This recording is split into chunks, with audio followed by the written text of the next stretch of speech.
shadows. They send us in to find them. Watcher to 6 actual. Target is in the main house. You have execute authority. Bravo 6. Going dark.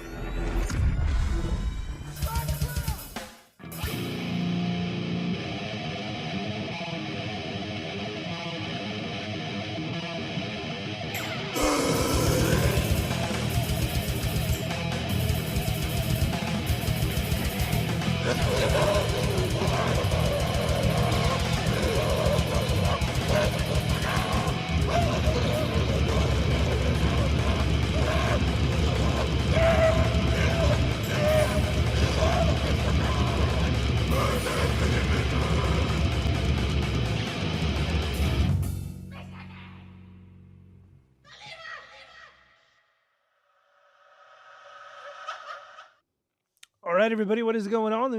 Let's just wait for everybody to pile in. I think I might have to re-log into Restream. Hold up, give me a minute. I know I should have had this done a minute ago. Make sure that I'm live all over the place. I'm live where I need to be. Okay, that looks good. All right. Let's check it on Restream. Let me pull this down here. All right, buddies, hang on. Okay, so it says stream started. All right. Everything looks pretty good here. Everything looks pretty good. All right, awesome. Okay. Make sure that I am live on Rumble. Make sure the Rumblers are getting that authentic watchfrogs experience. Shout out to anybody watching on Rumble. All right, looks like we're good there. Let me check up on BitChute, see what the bitches are looking at. It says like a notification. There's probably people calling me a Mossad agent, as always. As is always the case on the BitChute platform.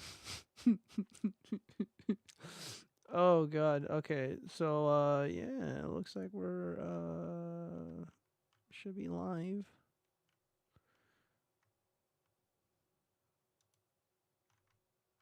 All right, it's loading. It's painfully slow. BitChute, see what the bitches are looking. All right, good. All right. Looks like we're live everywhere. Let me put up that restream thingy once again. Oh gosh. What to talk about? Quite a bit going on here. Let me see. What do we got? What do we got up on the screen? This is gonna be a guy that I'm gonna be calling out in a minute. He's gotta be brought up. He's gotta get roasted.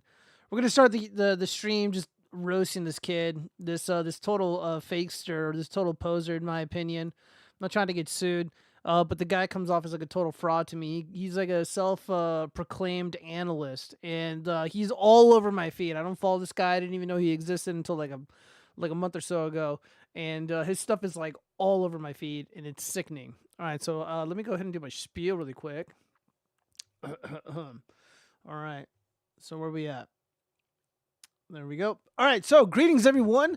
Thank you for joining me on another exciting episode of the watchfrogs. We go live every Tuesday night on the watchfrogs channel, which is home to the Fake Crimes docuseries, a variety of other videos, and of course the watchfrogs podcast. You can enjoy the show live on a variety of platforms like BitChute, Rumble, Trovo, dlive, Kick, Twitch, X, formerly known as Twitter, and YouTube.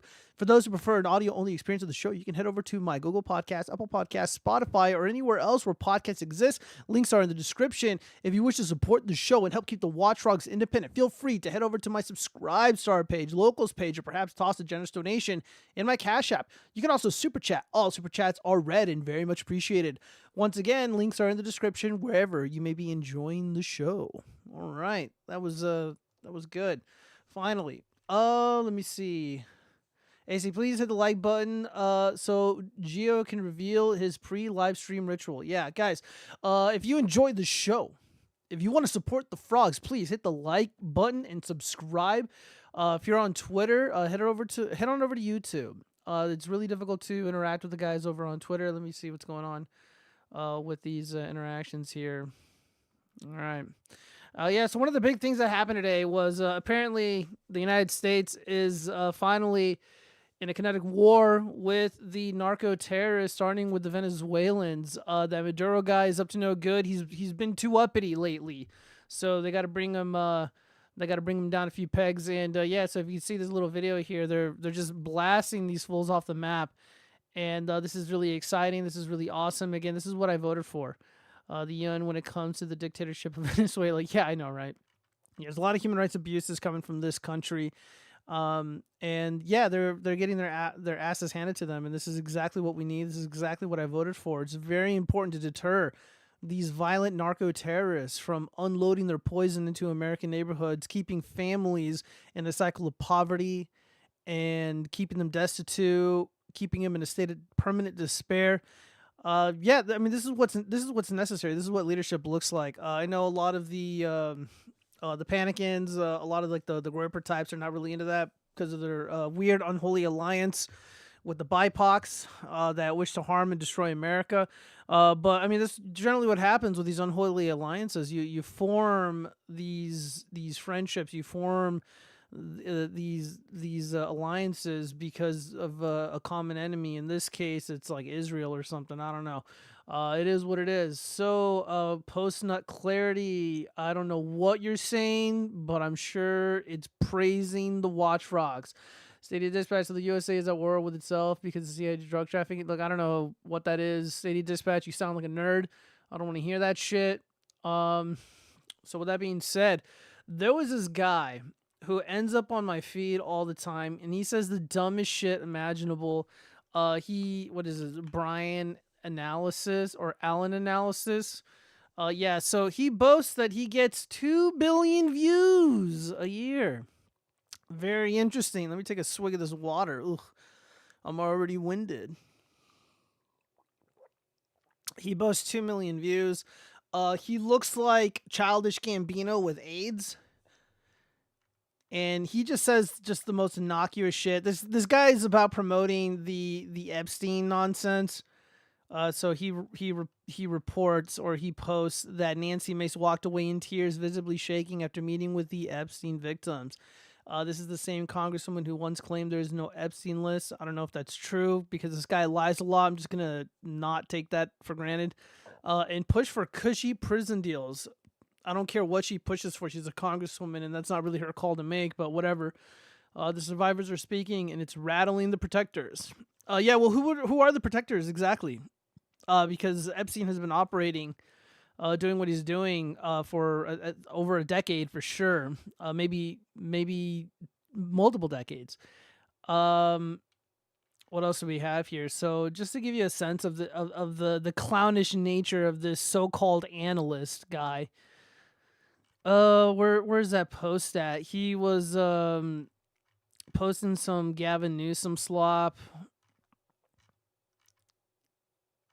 He thinks Gavin Newsom is funny or something.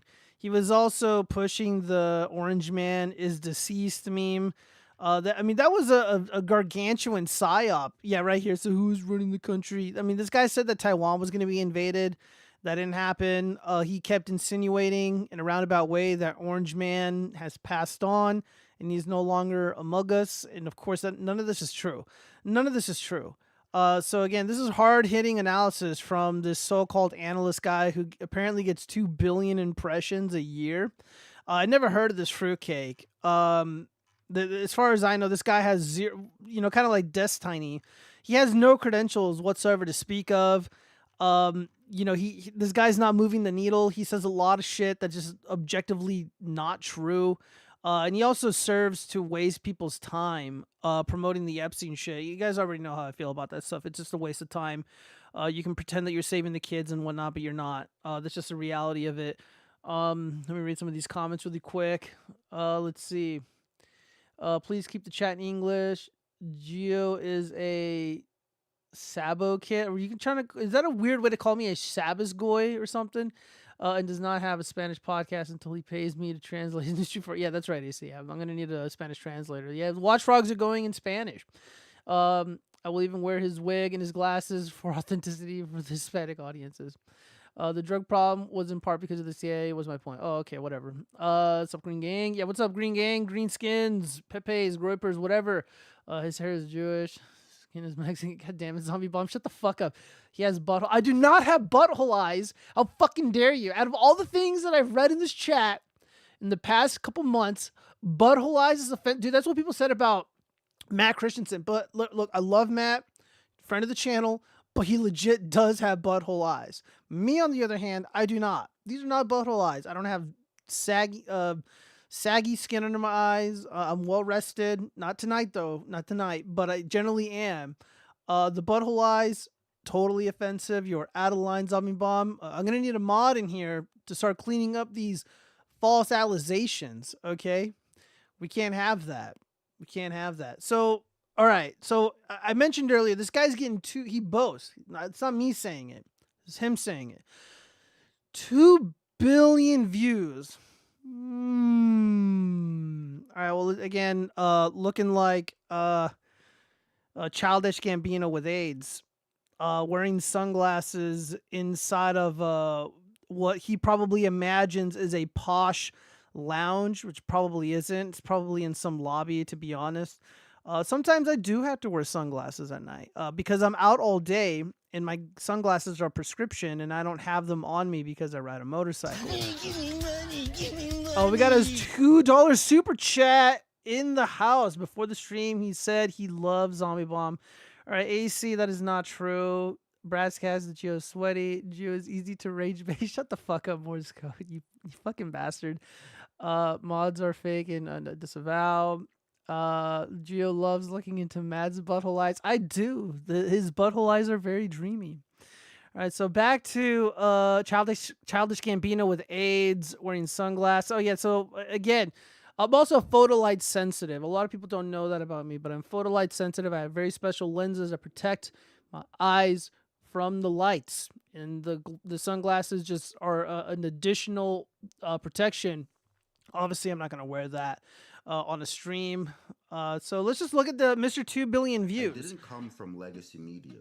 Okay, so he has only 866 subscribers. So this is a hard-hitting analyst guy with 2 billion views. Okay, and let's hear what he actually sounds like, because he talks a lot of shit and he talks like he's tough on Twitter, but you know, you can really tell about someone's personality when you hear their voice in an actual video, when you actually see them. So let's just see what this guy's about. Brian Allen, the analyst. Okay. Come from legacy media. I didn't have a press badge or billionaire backers. I built this from nothing. Just a phone, a voice, and the receipts. You don't have a voice. You do not provide receipts. Today I've hit over 1 billion views on X. I've been quote tweeted by the White House, Jill Stein, and Stephen Miller from opposite ends of power because the truth cuts through both sides. Allen analysis started as a response to silence. Yeah, and that really is an indictment on the political class and how stupid these people are. To be quote tweeting this jackass who spews a bunch of bullshit that's not even true. From somebody, again, who has zero real world experience in politics and government, etc., unlike myself. And it's pretty embarrassing that these people would give this guy the time of day. So that does really chat my ass. So again, Mr. 2 billion views, 866 subs. Okay, cool. Now it's a movement. I expose the stories they hope you forget. I hold power accountable, from federal agencies to billionaires. If you're tired, you hold nobody accountable. Again, you sound like a bitch, dude. You sound like somebody who doesn't believe what they're saying. I can just tell by the rhythm of this voice, by the tone, that this guy, Brian Allen, does not appear very confident in what he's saying. You can tell that, I mean, people like to talk a lot about confidence and shit on the internet, especially like on the manosphere side of things. You know, talking about confidence, talking about Riz. Like, this fool ain't got no Riz, bro. He ain't got no frame. You can tell by the way that he talks. He's just very insecure in himself, and he's putting up a front. See, on the streets, we would just call this fronting. I'd be, like, walking down the street, and I hear Brian talking. I'd be like, damn, bro, you fronting, bro. You're so full of shit. And then he would just probably clam up like a little bitch because he's been had, right? He's been exposed. He's been called out. Tired of the lies, the spin, and the cover-ups? You're not alone. You've just literally found everything he the right does. channel. Okay. Yeah, and this is again Mr. 2 billion views. He uploaded a video last week, only 1K views. Another one, another 2K. The trailer only had 262 views. His second episode only had 36 views. Okay, that's interesting. Do my puppet videos do better than this? And the one below, it's cut off. This one only has 6K, and this one right here doesn't even have 300. It's like 259 or 69. Wow. Let's see. Let's see if this guy gets on camera at any point. Justin. Boring. All right, where's this guy? This guy on camera. So we're gonna maybe this one right here. We're gonna check out this guy's body language. All right, so all right, here we go. Oh man, he does little jump cuts. He's like a wannabe Philip DeFranco. He smokes. The Republicans are absolutely toast. Okay, so first off, I'm not even convinced that he has this microphone in the right configuration. It's facing the wrong way. And also, it's too far away from your mouth, dude. There's a lot of reverb in this tiny-ass room that you're in. What is this, your mother's closet? What's going on here? J.D. Vance is practically on his knees begging Elon Musk to re-enter the fray in order to help them win the midterms. He's obviously got a complicated relationship. Wow, hard-hitting analysis. He's on his knees begging Elon. Yeah, I'm sure you're on your knees quite a bit. And then he's over here in the bottom right-hand corner. Look at this fucking fool, dude. Look at this fake-ass bitch. Ugh. Now with the Trump White House, though. Yeah, what budget suite is he in? We should probably use Google AI or like those AI apps that locate where you're at. They'll find that he's like in some Siegel suite. It's like one of those like $20 a night rooms. My argument to Elon is like you're not going to be on the left, right? Even if you wanted to be, and he doesn't, they're not going to have you back. That ship has sailed. And so I really think it's a mistake for him to try to break from the president. So my hope is that by the time of the midterms, he's kind of come back into the fold. But yeah, I don't know that he would take my call right now about anything. Really? Oh wow, he's totally begging. That doesn't sound like begging at all. Wow, hard-hitting analyst from Brian Allen Analysis. I'm sure he would take my call, but obviously the drama around him and him in the White House over the last couple of months. Again, my hope is that just kind of cools down a little bit because he did help us a lot in the election. The president even says all his frustration, Elon was a very, very critical part of the team last election, and so my hope is by the midterms things are kind of back to normal. Right. Yeah. That would We'll be see. nice. We'll see. I was going to ask that question. Now I don't have well, to. that's right. You know, knock on wood. I'm always, my attitude is I try to be sort of pretty Big Ten about this stuff. Like if you're patriotic, you're not trying to stick your knife in the back of the president. You're not trying to betray the movement. I don't care about Agreements and issues. He basically called Donald Trump a pedophile. He said that Donald Trump is on the Epstein list, and that's why we'll never see those files. Yeah, so he doesn't really say anything in these videos, these low-effort videos that he makes. But on Twitter, he talks a lot of shit, which is where he's only known, and that's about it. Guy's a total loser. Let me read some of these comments really quick. Never get Geo money. He doesn't need it. Fuck you, Zombie Bomb, you dumb bitch. Where's my mods? Delete that comment, please. Guys, no small hat talk until you hit the like button and donate in shekels, or also you will get timed out. Based. Let's see. What the fuck is he even covering? Shouldn't we be celebrating the downfall of the quartering? He's fucking boring. Yeah, the quartering sucks. I blocked the quartering like on YouTube because I just don't ever want to see any of his videos ever again. There's nothing about the quartering that is, for one, interesting. His content is not worth viewing too. And the guy's like a massive like gigasimp. He likes to surround himself with all these like little e-girls and shit. And he hires them, I guess, because it makes his content more appealing. It's a really great way to attract other fat, disgusting nerds with coat beards and neck beards. Again, there's just I don't care about anything he has to say. You know, the guy likes to talk about like Brie Larson. He likes to simp for Gina Carano. He espouses his cuck fantasies, and there's just really nothing there. You know, you look into his eyes, and it's just he's soulless. You know, the guy's just a soulless bot. I mean, I saw a clip from the Kino Casino guys. They were roasting him pretty good. I think they're doing a fantastic job covering the new Nick Rekieta drama. They're doing a really great job covering the desTINY stuff, which we're gonna get into later.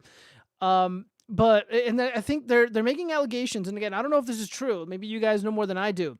But again, I have a job and shit, so I don't really care if Jeremy Boring from The Quartering is paying people to watch his content. I don't care if he's sleeping with the dumb whores that he hires onto his stupid shows, onto his stupid podcast, etc. Again, the guy's just not interesting. I don't think he moves the needle at all. I mean, in terms of like his political commentary, if you really want to call it that, at least it's, I don't know if honest is the right word, but I would say it's more accurate. It's more on point than anything this Brian Analysis guy has to say. And the reason why I really wanted to lead with this, because it really leads into a lot of the stuff that we're going to be talking about. And it's in regards to the discourse on the internet. It is so unbelievably fake. So for over 3 days, the moron wing of Twitter has been pretending that President Trump has passed away, that he is deceased. And there were a lot of phony baloney reports and comments and tweets of people claiming like Melania Trump is at Walter Reed. She's in shambles. The cabinet, they're about to jump ship and start resigning in mass and all this other shit. And none of it was true. It couldn't be further from the truth. President Trump came out. He was in high spirits. He, gave a pretty good, did a pretty good presser with the folks over from Alabama, like Senator Katie Britt, Tuberville, etc., and a handful of other really wonderful people in the administration that are working really hard for the American people. So he was perfectly fine. And I mentioned on Twitter, I was like, dude, these people are just like gonna pretend like they didn't make these absurd claims, like they weren't entirely wrong about their commentary or their so-called analysis. It's all bullshit. It's all bullshit, and it's all a waste of time. So Trump being deceased, the Epstein stuff, it's all fucking dumb. Like none of it matters. It's just horseshit. I think I'm correct about the trajectory of the country and where we're gonna go. As much as I would love to analyze polls and stuff and talk about like the midterm election, it's over a year from now. One, I don't really care that much. Two, I do genuinely believe it's going to go in the favor of MAGA, but it's over a year from now. So it's kind of immaterial in regards to what is happening at the moment. I think it's more interesting to talk about more funner, more lighthearted topics in the time being. And I just don't really want to invest in a lot of that stuff right now, given all the hard work that I've been doing. Not just here on the platform or online with my Etsy shop and whatnot, but just in my real life. Doing those home remodels. I'm hoping to wrap things up. And you know what? Today was a really good day. Today was a really great day. I'm in high spirits. I called up some contract. I mentioned last time that I streamed that I wasn't having a good go at this. Not YouTube, but of the remodeling stuff and being the GM, the general manager of this project, or these projects really. I had some problems. There were, I thought people were trying to hoodwink me. I thought, things just weren't really going well. So I called him up today and I'm like, look, I talked with some other people and one of them was a fucking joker and he was trying to pull a fast one on me. Obviously I know what I'm doing. So I wasn't going to allow myself to get taken advantage of. And somebody else came by and again, like the way that I'm doing it is the way that I'm doing things is right. Cause, like I have other friends of mine who are like, oh, I know somebody who owns this company. I know somebody who does that work, call them up. And I'm just like, I don't like to mix like personal friendships with business cause it just doesn't really work out that well. At least for me, or at least I don't think it'll work out that well for me. And I didn't move forward with somebody that was recommended by someone that I know. So I called up the guys that I worked with before and I'm like, look, I want to get this done. What you guys quoted me and how things transpired, a couple weeks, 2-3 weeks ago, was nonsense, but I'm willing to put this under the bridge. It'll be water under the bridge and I want to move forward and this needs to get done. Like this really, really needs to get done. And I'm hoping you guys can accommodate me. And they were willing to reduce the price from $8,000 down to $5,000, which is pretty significant. And that's what they offered me last time. And it seemed like that door's shut, but I called him today and we worked it out. The deal is done. So we are going to be reunited in a few days and we're going to get back to work. So this is fantastic news. This is exactly what I needed. And it's really good just to not chimp out. if you chimp out in life on people and you don't use your words, you don't, like I had Trump's Art of the Deal in my hand while on the phone. I was just going through the relevant pages, going through my relevant notes on how to, get through this. And it was very, very helpful. God bless President Trump and the people that I'm working with. They are as forgiving as I am. They are as professional as I am. And again, these are people that I've worked with before. These are people that I've hired before on a personal level. So the way that things transpired was just so freaking heartbreaking. But we're moving past it. And your boy Froggy don't chimp out. Like in reality, in the real world, that's just not who I am. All right. So I'm all about using your words, and I use them wisely, of course, and we're back on track. So yeah, don't be daft, ladies and gentlemen. Things will get better. I assure you. The quartering shit is really funny. He's a bum. Hold on. Let me read some of this stuff here. JD is a necromancer. Disavow. That's your vice president, fellas. That is. Don't do it, mods. The quartering shit is really funny. I mean, what did I miss? Per se. I mean, if there's anything interesting, I'll read it in the chat. We couldn't have a softer VP. He's a great VP, guys. Come on, be nice. Yeah, he has a job. He doesn't need our money. His chat is really slow for the view count. It's just dumb, guys. I need to make bingo cards and put pool pumps, because I swear he talks about this all the time. No, what I'm talking about has nothing to do with pool pumps. I am done with that. If I do replace another motor for a pool pump, it'll probably be maybe 1 or 2 in September, because again, we're in fall, guys. It's technically fall for the rest of the country, but here in Vegas, it's still summer. It is still hot. It was about 100 degrees earlier today.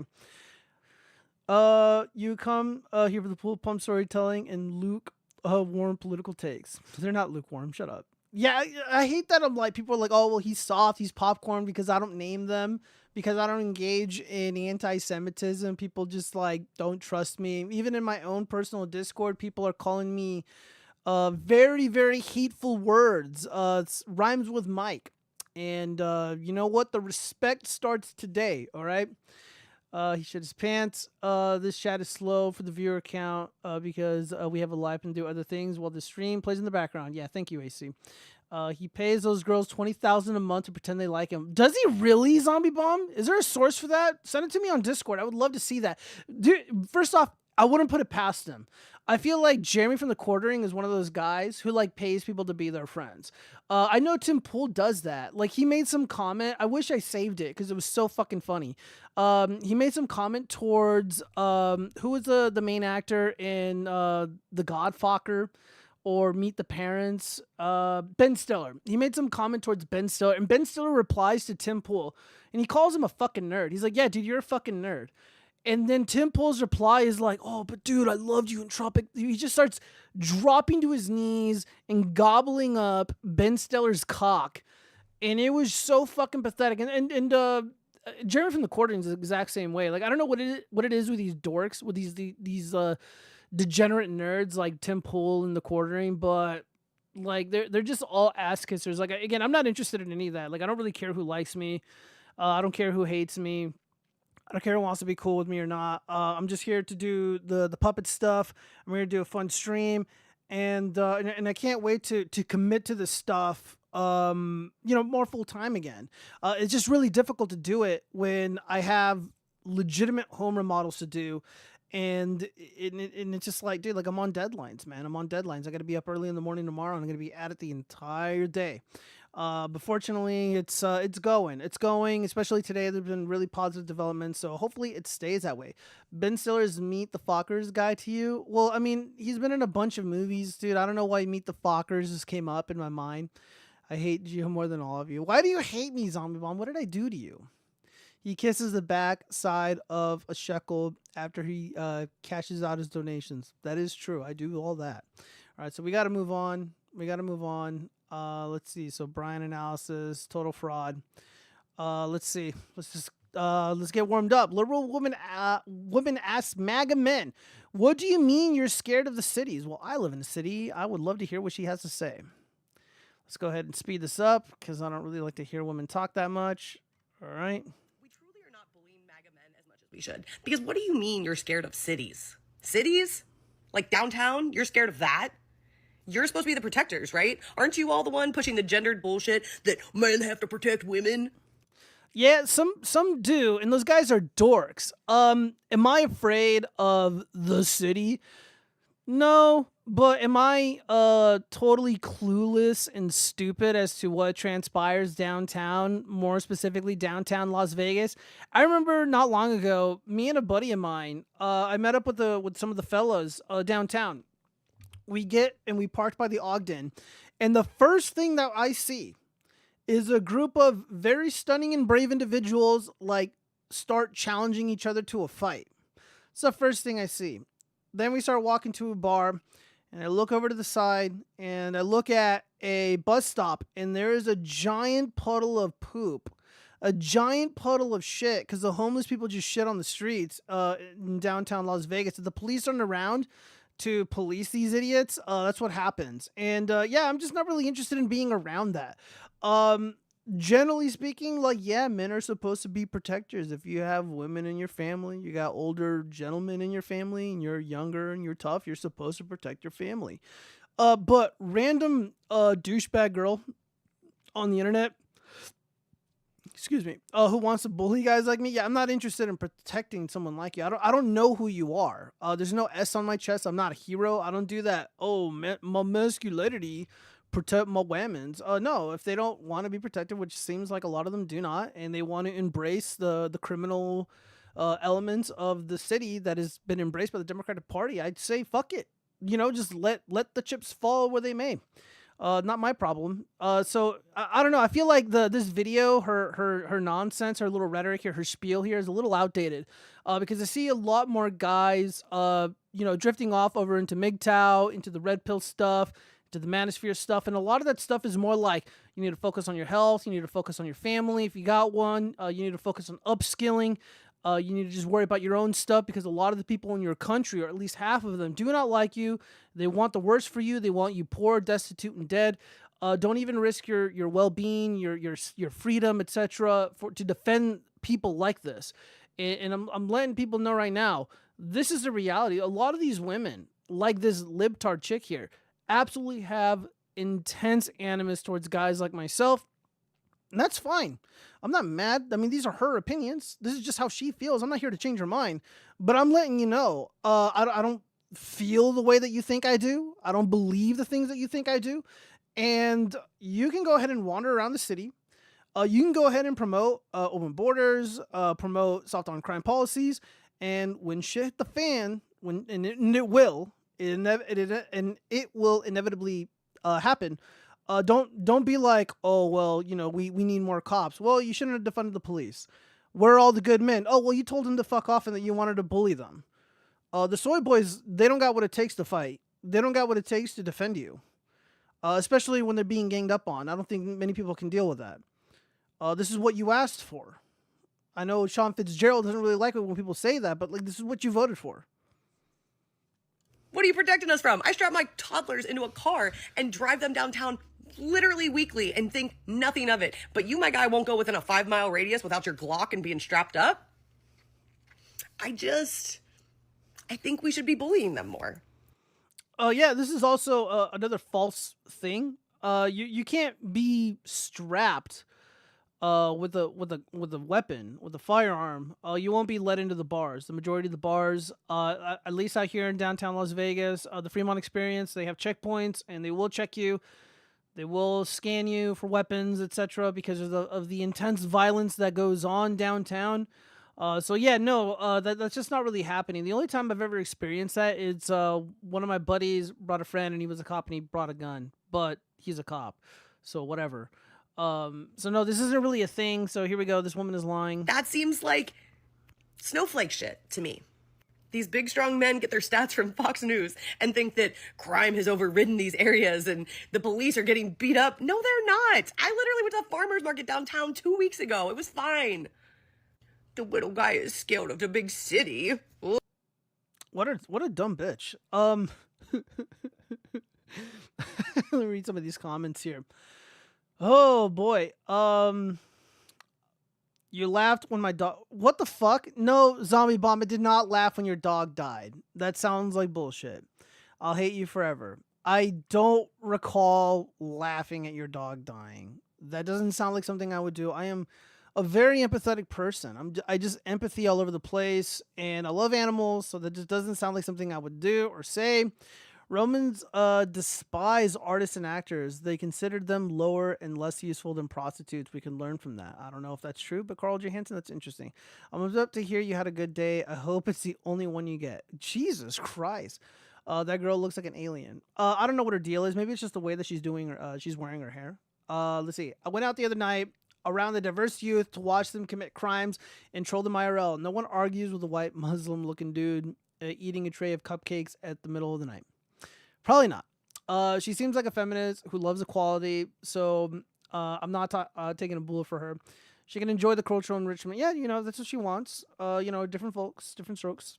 Funny to talk about this as I'm doing weighted pull-ups. If she wants a strong man, then she should ask her cuck where they are at. Yeah, where's her husband at? Again, like here's the deal. Here's the deal. Like if I have a girlfriend or if I have a wife and she's making videos criticizing the masculinity of other men, I'm gonna go to her and ask, what the fuck is your problem? What's going on here? Like, why do you care about the state of these other men? Why are you worrying about the masculinity of another man? This isn't really your concern. You need to be focusing on the family. You need to be getting your affairs in order and not worrying about all this other shit. You fucking loser. So I'm assuming this is a single woman. I could be wrong. But yeah, she just has a fucking loser written all over her face. This chick is a fucking loser. Make no mistake about it. Yes, the empathy is all over me. It's a prerequisite to being a mod. He also pays for the therapy sessions after that too as a mod benefit. That is correct. That is correct. All right, so out of curiosity, what are people saying about this? Took me a sec to realize she doesn't have a potion seller filter on. I'm going into battle and I want your strongest potions. I don't get the reference. If you homeschool your kids, they won't fit in with society. Yeah, the I Heart Science shit is really cringe. Teachers when I was a kid, true. Teachers now, yeah. She is parts. Oh, Jesus Christ. All right, guys, we can't read a lot of these comments. They're very offensive. I had to preemptively disavow them. Let's go ahead and move on.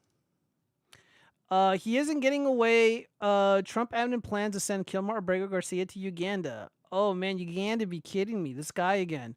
Yeah, he's going to be deported. They tried to get him in, to go back home to El Salvador, and apparently that's just not going to happen because of persecution or whatever. And they brought him back briefly. He was incarcerated, and then they let him go for like a day or two with his family, and they made a big thing about it. All the Democrat senators and Congress people, they were sucking his dick. And then he was detained again, and he is on the brink of being sent to Uganda. Uganda, very based. They are accepting the violent criminal element that has invaded the country illegally. So I am all for it. There are no meaningful updates at this moment in time. So after Abrego Garcia was allowed to return home, a Trump official tells Rolling Stone, we are not going to stop coming after him. Yeah, fuck you. Yeah, I have no sympathy for these violent terrorists. Remember, guys, we're going to the legal transcripts, and this guy was so bad. His illegal alien handler manager guy, he was telling Kilmar that he needs to cool it with the grapes, with the assaults of the little women, the little illegal alien Latinx chicks that were in his, I guess, custody, if that's what you want to call it. So he was just brutalizing everybody. The guy is a monster. So the sooner he's off the continent, the better we are as a country. So yeah, this is what I voted for. I know some people are souring on President Trump, but I think he's doing everything that he can. I think everything is going in the direction that it should be. And he's not giving up, and nor should he. For whatever reason, the Democrats are throwing all their chips in on this guy. They're betting everything on Kilmar Abrego Garcia. And apparently so is the Trump admin, and it seems like they have the legal right of way to send him off to Africa where he belongs. Or Uganda's in Africa, I believe, right? Or in the Middle East, somewhere there. Wherever Zoran Memdani. I think Zoran Memdani is from that place. Let me see. Yeah, cheese, I saw the anime thumbnail, not sure if clickbait. Yeah, there was anime in the thumbnail, guys. He always gooned to anime. He just doesn't understand watching it without your peen clutch tight in your fist. All right, guys, I can't be seeing this disgustingness on my chat. Okay, this is hideous, hideous behavior. I don't want to see it. I don't want to see no anti-Semitism. I don't want to see no goon talk. Too bad Kilmer isn't. Then they wouldn't care that he's a PDF file. Oh, Carl J. Hansen, that is gross. That is so offensive. Well, I just mentioned Zara Mamdani, and I sparked a fucking Twitter flame war. Man, they let me have it. So Zara Mamdani, again, I was just basing my opinion off of this video. This bar here looks like it weighs nothing. To me, it looks like it weighs less than 20 pounds. I could be wrong. Someone's like, no, man, that's an Olympic rated bar and it's 4 to 5 pounds. And I'm like, oh no, man. And he's got 2 plates on the side. I claimed that they were 45. That somebody showed me an image that they were clearly 45. Anyways, I stated that he cannot lift 2 plates that weigh 45 pounds. So there's technically 2 plates on there. But apparently, where's Chaz at? I need Chaz here. Because I know he does this weightlifting shit. And apparently when someone's like, oh, well, you're lifting a plate or you're lifting 2 plates, it's kind of like 1 plate equals 2 and so on and so forth. At least that's how it was explained in the chat, in the comments. But again, that's immaterial to me because I'm just making an observation based off of a video. So this is Zora Mamdani at some event somewhere in New York. It's very ghetto. And he's attempting to lift these weights. This is so fucking funny and cringe to me. This how you move up in the pole. This how you move up in the pole. Yeah. I mean, this is really good, you know, retail politics, I guess. This how you move up in the poles. Yeah. All right, so we only have two 45-pound plates on the side, and then the forbidden struggle ensues.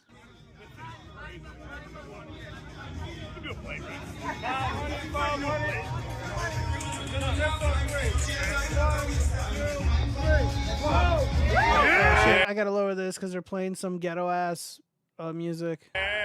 Let's go. All right, so he can't lift it at all. The guy spotting him is doing all the work.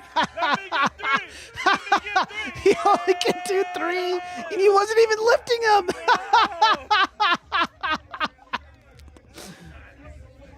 Oh my god, so embarrassed, dude. Like, if you can't do it, just like don't. Like, this is so this guy got totally roasted.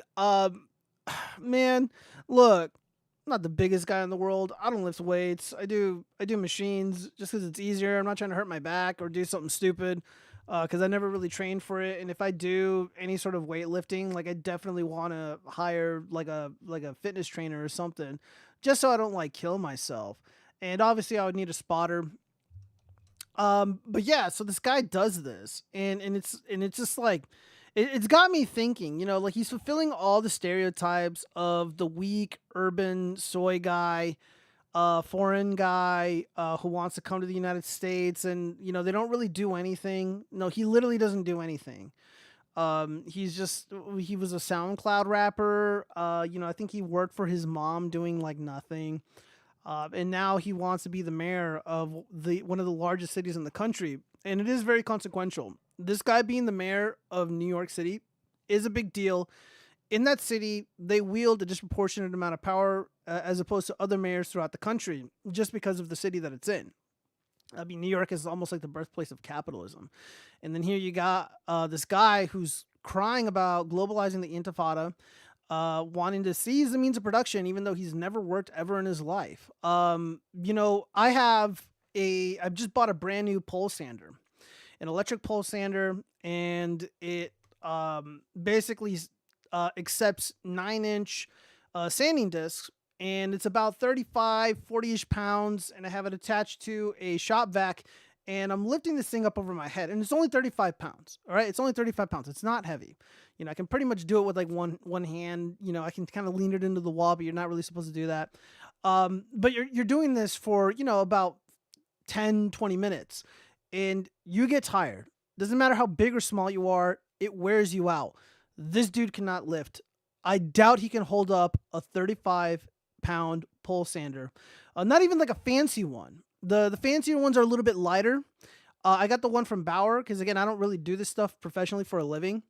But it's a little on the heavier side. But I can manage it because I am who I am. Zoran Mamdani couldn't do that. People, these soy boys, these commie shitbags like Zoran, they can't do the work that we do. These guys would probably struggle to swap out a 15 amp receptacle. They just wouldn't know what to do. They would probably struggle. They would like hurt their wrists. Removing the fasteners and whatnot. Very, very, very sad. Very, very sad. Embarrassing. But yeah, this is who's going to end up being the mayor of New York. As far as I can tell, based off of the health of his campaign, he's going to win. He's going to win. The only people that have to that are to blame here is Andrew Cuomo and of course Eric Adams. I mean, these guys really shit the bed. Andrew Cuomo completely destroyed his career. The guy wanted to be president. It's never going to happen. He lost to this guy. It's over. Andrew Cuomo's done. Eric Adams did a terrible job, flip-flopper, also insanely corrupt. He had to get bailed out by Trump, which is kind of like a kiss of death, really. But at least he's not enjoying a prison cell in the federal penitentiary. So now you're left with Zoran Mamdani. Maybe if like Andrew Cuomo early on paid me, maybe I would probably accept a $5 million payment to run his campaign and prepare him to completely fucking destroy this idiot. We would probably be, it would probably be dead even. That's worst case scenario. It'd be dead even. But Zoran Mamdani is really easy to beat. The fact that Andrew Cuomo can't seal the deal or Eric Adams can't seal the deal just goes to show what fucking amateur these people are. They're complete and total amateurs. It also just goes to show how fake the Democratic Party is, the discourse around the party, and there's just the direction that the party is going in. I mean, they have no message. They have no principles. They have no morals. They're all pathetic cowards. They're all disgusting, degenerate freaks. Pure corruption on display. And as a result, a freak, a weak soy guy, Zoran Mamdani, a foreigner, not even from this country. He hasn't even been here like a decade. I think less than 15 years. Can just come in and just run laps around these guys.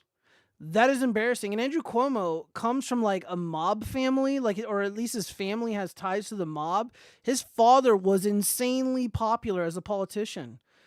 These guys had the world handed to them on the platter. They had the world by the balls. And then this soy boy who can't even lift 2 45-pound plates is running laps around you. Unbelievably scathing for legacy Democrats. And because of this, they're going to lose everywhere. I mean, Zoran Mamdani is going to be like the new face of the... I don't know what it is with New York, but it's like creating all these new politicians that are ending up as the faces of the Democratic Party. So you have like AOC, you have Chuck Schumer, now Zoran Mamdani. All those people are weak. All these people are dumb. They don't know what they're doing. They don't really, they suck. And it annoys everybody because all those people are annoying. Nobody wants to hear Chuck Schumer. He's like, oh, you fucking Trump. Oh. Or AOC with that fucking high-pitched Valley Girl voice. Or then she turns into like a fucking like ghetto-ass urban chola. I mean, she plays both sides of it. And I mean, good for her. I guess she's doing it well. But it annoys normal people. Like, I don't want to hear that from anybody, let alone a congressional representative or a member of Congress. Oh, God. And it sucks because I used to work for the fucking party. And it's embarrassing. The men used to be in charge. Serious people used to be in charge of this thing. And now it's all these fucking goofballs from around the world that come here and exploit the American taxpayer. Ilhan Omar comes to mind. Gosh, what a mess. What a mess. Let me read some of these comments.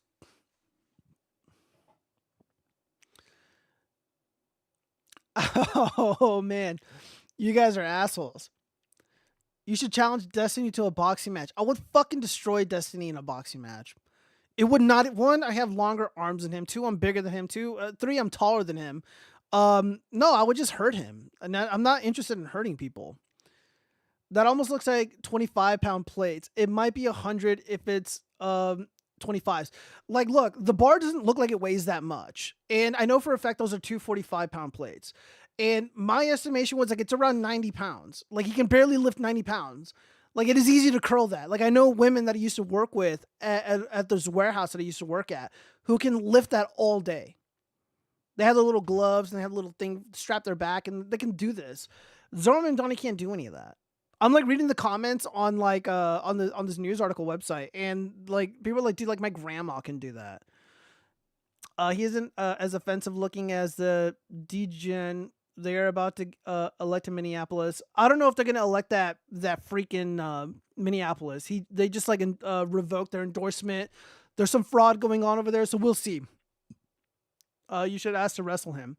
No, I don't want to wrestle him either. That'd be so weird. Like, what if he gets a boner and fucking touches my leg or something? Ajao Gio can even lift his dinner plate of soy-based product. Hey, you know what? My soy-based product was right here, pal. I can lift it just fine. I have no pull to stick in the shop vac. Standard advice. Electricians are all alcoholics. Disavow. The homosexuals went back into the closet. Gio should try doing tricks on his motorcycle like that Evil Knievel guy. I would die, Zombie Bomb. I would literally die. My bike is also not fast enough for that. He's from Uganda, so I assume Mandani is operating on the African model. Steal enough money to go into exile abroad. Yeah, probably. It wouldn't surprise me. The watchfrogs, make sure to say no or pause, or else allegations will appear when you start any political career. Gio could shoot. Dude, I can't start a political career, dude. There's just too many people that would come after me. Gio could shoot to like 20 views if he jumped a bus or two. The bar is 45. Again, I can't tell just by looking at it, Carl Johansson, but I mean, that seems to be the consensus. Why do you know the measurement of Destiny's arms? Because I've seen it and I can guess. How much for me to do a boxing match or wrestling match with you for funsies? I don't know, man. Maybe like $1,000. She just don't expose his obsession of Destiny's body. He's the one thinking about boners. I'm not thinking about boners. How dare you?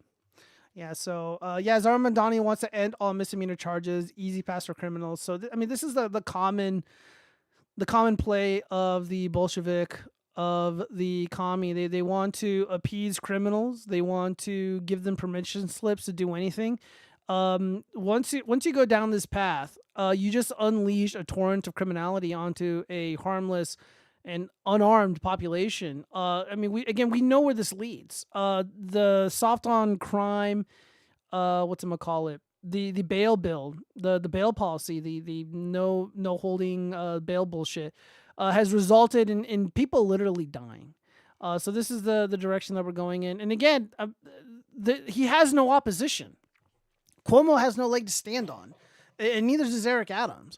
The only hope that somebody recommended, which isn't going to happen, was Cuomo and Adams backing out, endorsing the independent, and it might be enough to cockblock Zoran Mamdani, and there will be an independent mayor who isn't going to cause any problems or introduce a torrent of criminality, which is what we are to expect if Zoran Mamdani becomes the mayor, which is, again, very likely. Nobody wants to give up. The Cuomo brothers, they don't want to give up. They're not going to step down. Cuomo is not going to step down. I think Eric Adams, I mean, I don't know if he will. I mean, he might, but I mean, we'll see. We'll see. Again, I don't want to speculate. Yeah, well, I mean, because what will... Zombie Bum, you know what wrestling is, right? You know what wrestling entails, right? Let's see. If your name is Destiny or Cinnamon, it's only a matter of time before you start licking poles. Yeah, he's licking more than poles these days. Giovanni using terms he doesn't understand again. We have a Frankfurter relapse, guys. Oh, God, shut up. Shut up. All right, let's move on. What the hell is this? Really quick. Yeah, so ICE made double Southern Nevada detention space at NVGOP floats Coyote compound. Very based. We'll see. We'll see. This is over in my neck of the woods. I'm very excited about it. The deportations are continuing. The immigration plan is working. The border is secure. And I think over 1 million people have self-deported, which is excellent news. Only 90 million more to go. Or 99 million more to go. Dark money group paying pro-dem influencers up to $8K a month. Report. Yeah, that sounds about right. I mean, I was never a Dem influencer, but I did used to work for the Democratic Party, and yeah, they throw around this kind of money at talent that works for the organization. And I don't know about you guys, but I was always under the assumption that this was the case. Like, I know it's like kind of not a good thing to just outright assume somebody is getting paid by like Mossad or the Dems or some USAID company or whatever, some NGO. But I always assumed that the majority of people, like, let's say Brian Allen, for the fake analyst guy, the poser analyst guy, or David Pacman, or Harry Sisson, or all these other Dean Withers, all these fruitcakes. I always assumed that these people were astroturfed. I always assumed that they were getting money from an NGO, or they were getting money from the Democratic Party, or some talent agency that's adjacent to the Democratic Party or that works with them. I just thought that was obvious to me. So for whatever reason, Taylor Lorenz was able to break this story initially. So Dark Money Group paying pro-dem influencers up to $8K a month. A secretive dark money group tied to the Democratic Party is paying online influencers up to $8,000 a month to disseminate left-leaning talking points, according to our report. The Course Creator Incubator Program is said to be funded by the 1630 Fund, a nonprofit sometimes portrayed as the left's answer to the Koch network, which was funneled money to dozens of Democratic-friendly influencers, according to Wired magazine. The names attached to the program span some of the most recognizable liberal voices online. That include Olivia Juliana, so it's this thing here. The Gen Z activist who spoke at the 2024 Democratic National Convention, Lauren Pieretra, I don't know who the hell that is, a former Playboy executive turned Occupy Democrat YouTuber, and Bear Adair, the content creator who runs a viral American Girl doll themed meme account. Yeah, and none of these people move the needle, so they're just wasting their money. They might as well just take giant shits and wipe their ass with this money, and it would be better well spent. None of these people are persuasive. None of these people speak the truth. None of these people are, they're not normal. Like, Olivia Juliana is a fucking freak. This is a fucking mongoloid. You gonna have this dumb bitch go up to a bunch of carpenters and talk to them about diversity, inclusivity, empathy. Like, no, they're gonna clown on this girl. She's gonna go up to a bunch of electricians. She's gonna go up to HVAC. She's going to go up to plumbers. No, they're just going to laugh at her. Nobody wants to hear what this woman has to say. And all these other fruitcakes. Oh, yeah, some Playboy executive turned to Occupy Democrat. Yeah, I'm sure hard working class tradesmen want to hear what a Playboy executive has to say about the state of the country.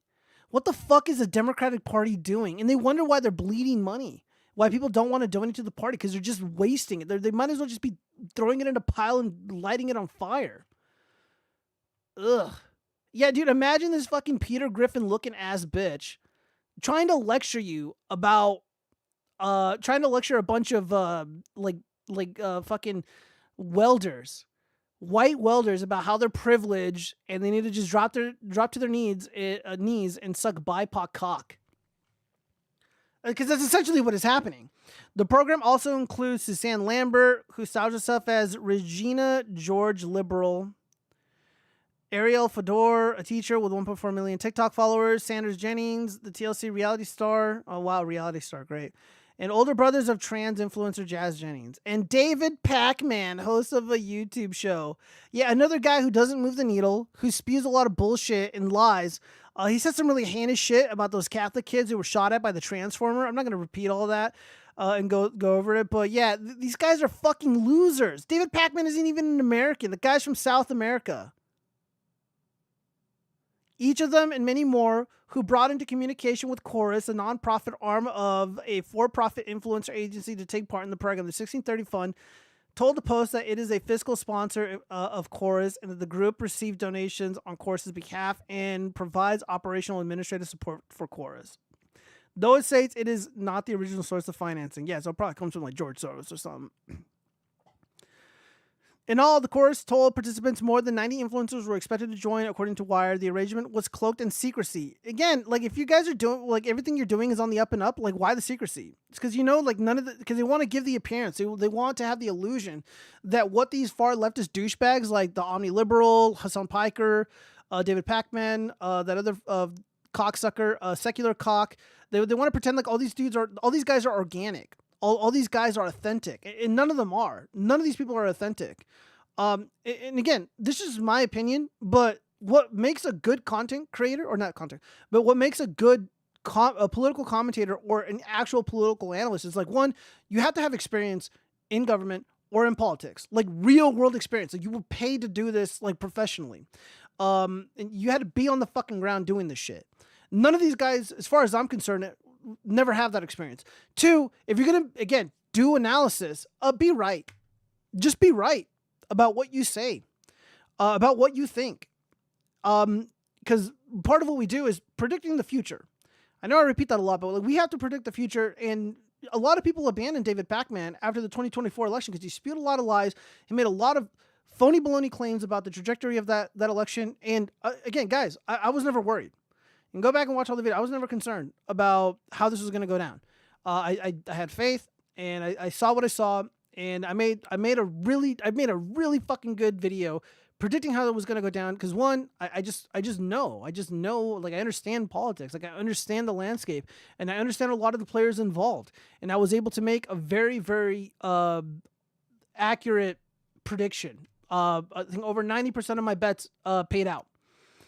None of these guys were right about anything, but they were making $8K a month for saying orange man bad, blue team good, shave the feminist penis. I don't know. A little bit of this is jealousy. I mean, I wish I got that money. I could definitely use that. You know, I can outsource a lot of my remodel to a different contractor instead of doing it myself. 8K a month is not something to scoff at, ladies and gentlemen. And again, these people have sponsors. They get free travel. They definitely get free food, especially this Oliviana Juliana bitch. She's definitely eating very, very well. You know, one of my favorite skateboarders, Chad Muska, he said, money makes you fat. Because there was a point in his career where he was just making millions of dollars. He had all these sponsorships. He's got all these deals. He's got all this promo stuff, and the dude was making a ton of money, and he got really, really fat. And he said money makes you fat. I think he lost the weight now. But yeah, all these fucking bitches are rich. All these people are rich. So it's not just the 8K. I mean, it's more. And then this fucking dick, this fraud here, David Pacman, this fucking dude, he's such a pussy. And again, it's just like, dude. It's like you sound rational, you know. He doesn't sound crazy. He's probably the least annoying out of the bunch, in terms of sound. But still, like, you're full of shit, dude. And again, like, there's differences of opinion, you know. Like I'm not shitting on him for his opinions. I'm shitting on him for his inability to be able to predict the future and parading himself around as, like, this thought leader, as this policy wonk. Him and secular cock, all these people, dude. None of these guys know what they're talking about. And I don't even think they care. That's the thing. Like, I honestly, like, I don't even think they care. Why would they? Why should they care? They're getting paid regardless. It doesn't matter if the Democrats win or not. They're going to find the funding, and they're going to keep shilling these fucking idiots, and they're going to keep showing up on my page, especially somebody like Brian Allen or Alan Bryan or whatever his stupid name is.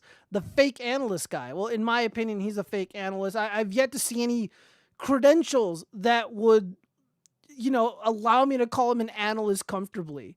It's like calling myself a plumber just because I can, you know, put together a sink or two. I can put in a P-trap with no problem. Yeah, I can do that all day, but I'm not a plumber by any means. I had to hire some plumbers. I had to hire pros who know what they're actually doing because I'm not a fucking fraud. I'm not here to fucking front. Unfucking believable, man. And this was all the rage. And again, like, my question to the people on Twitter was like, wasn't this obvious? Like, how could you guys be surprised by this? I guess it's different when it's all, you know, when it's official, right? When it's reported in a negative light, I guess it changes the dynamic. But to me, this is obvious. This is what they do. You know, they brought up Beyonce and all these other fat fat women rappers, and they were all shilling for the Democratic Party, and they were all paid handsomely. Like none of this is new. And again, they did this in secrecy, as stated in the article, to give an illusion of authenticity. Do not fall for it. The discourse online regarding a lot of this stuff, a lot of stuff political, a lot of stuff about the economy, a lot of stuff about foreign affairs, all fake. Just don't even worry about it. Because people are just like, hold on. What was really nefarious about the Trump stuff, because for 3 days, I think over 3 days, people on the modern left, they were pretending that President Trump was deceased. Now, I knew he was fine. I had ways to verify that he was okay, and I wasn't worried. I was just calling people retards and shit. But there are a lot of good, honest to God, good Americans, and they love President Trump, and people were fucking worried. They're just stirring up a hysteria. They're just stirring up panic, and they're scaring people. And it's sickening. And even worse, there were people online that were celebrating celebrating harm or wishing harm onto the president. And they were posting images of President Trump in coffins, President Trump in a grave and stuff. And it was so fucking gross. Like I hate Joe Biden. I hate Kamala Harris. You guys know how I feel about these fucking jackasses. But I've never promoted, celebrated, or wished harm on any of these people. I've never posted images depicting them hurt or passed on or anything like that. I don't do that shit. The people that are doing that are fucking mentally ill. Our enemies are drug addicts. They're drunks. They're degenerate. And I guess they're obsessed with President Trump. I had no idea people would be obsessing this hard over the president's whereabouts for multiple days. It's a holiday weekend. Labor Day was just yesterday as of doing this stream. People had a 3-day weekend. People were with their families. President Trump was obviously golfing with his family. And that's all there is to say. But the fake, phony, baloney discourse kept riling people up, suggesting that he was gone. And these people get paid $8,000 a month. They get allegedly 2 billion impressions a year. Like Alan Bryan, the poser analyst guy, allegedly. Let me read some of these comments here.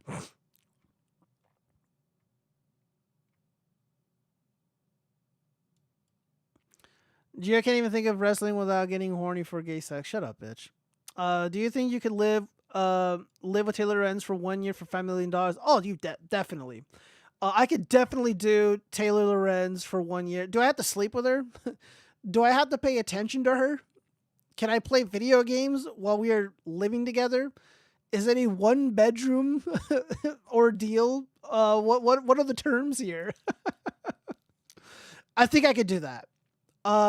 Dude, I've fallen in love 12 fucking times. I've dealt with like 1 million women. Taylor Lorenz is no match for me. Can I hit her, Carl? No violence. Disavow. You have to be civil. I would have to consider it just to analyze that crazy bitch. Gia needs to start to predict the past. Oh, yeah, I like that. Far left LO. More like the children of far right libertarians. Weird how all the wokes and libertarians are rainbow, sex past, etc. Because they are all right. Becomes left wing as a fascist. I don't know about all that, Friedrich Marx. So if she wasn't civil, I get the money. Again, I don't know. Wow, I never thought Gio would be a credential cell. I mean, kind of.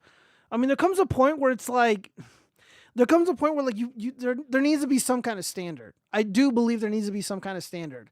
But generally speaking, I don't really care.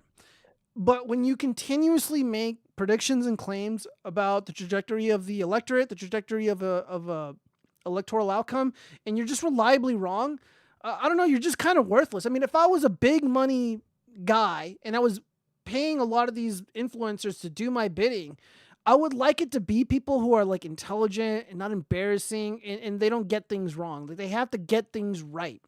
That would be my criteria, and none of these guys are getting anything right. You can't work here unless you were brainwashed for 6 years. Sorry. I don't like holidays. It's unproductive, and stores close at inconvenient times. I agree. Giovanni is a drunk and obsessed with Trump. No $8,000 for him, though, even as a registered Democrat. First off, I am not a drunk. I can't even remember the last time I had a drink. Am I obsessed with Trump? No, actually, I'm not. I don't. At least I don't think so. I love Trump. I'm pro Trump, and I mean that's pretty much it. And I think the guy's hilarious, and I think he's doing the right things, and I think the country is heading in the right direction.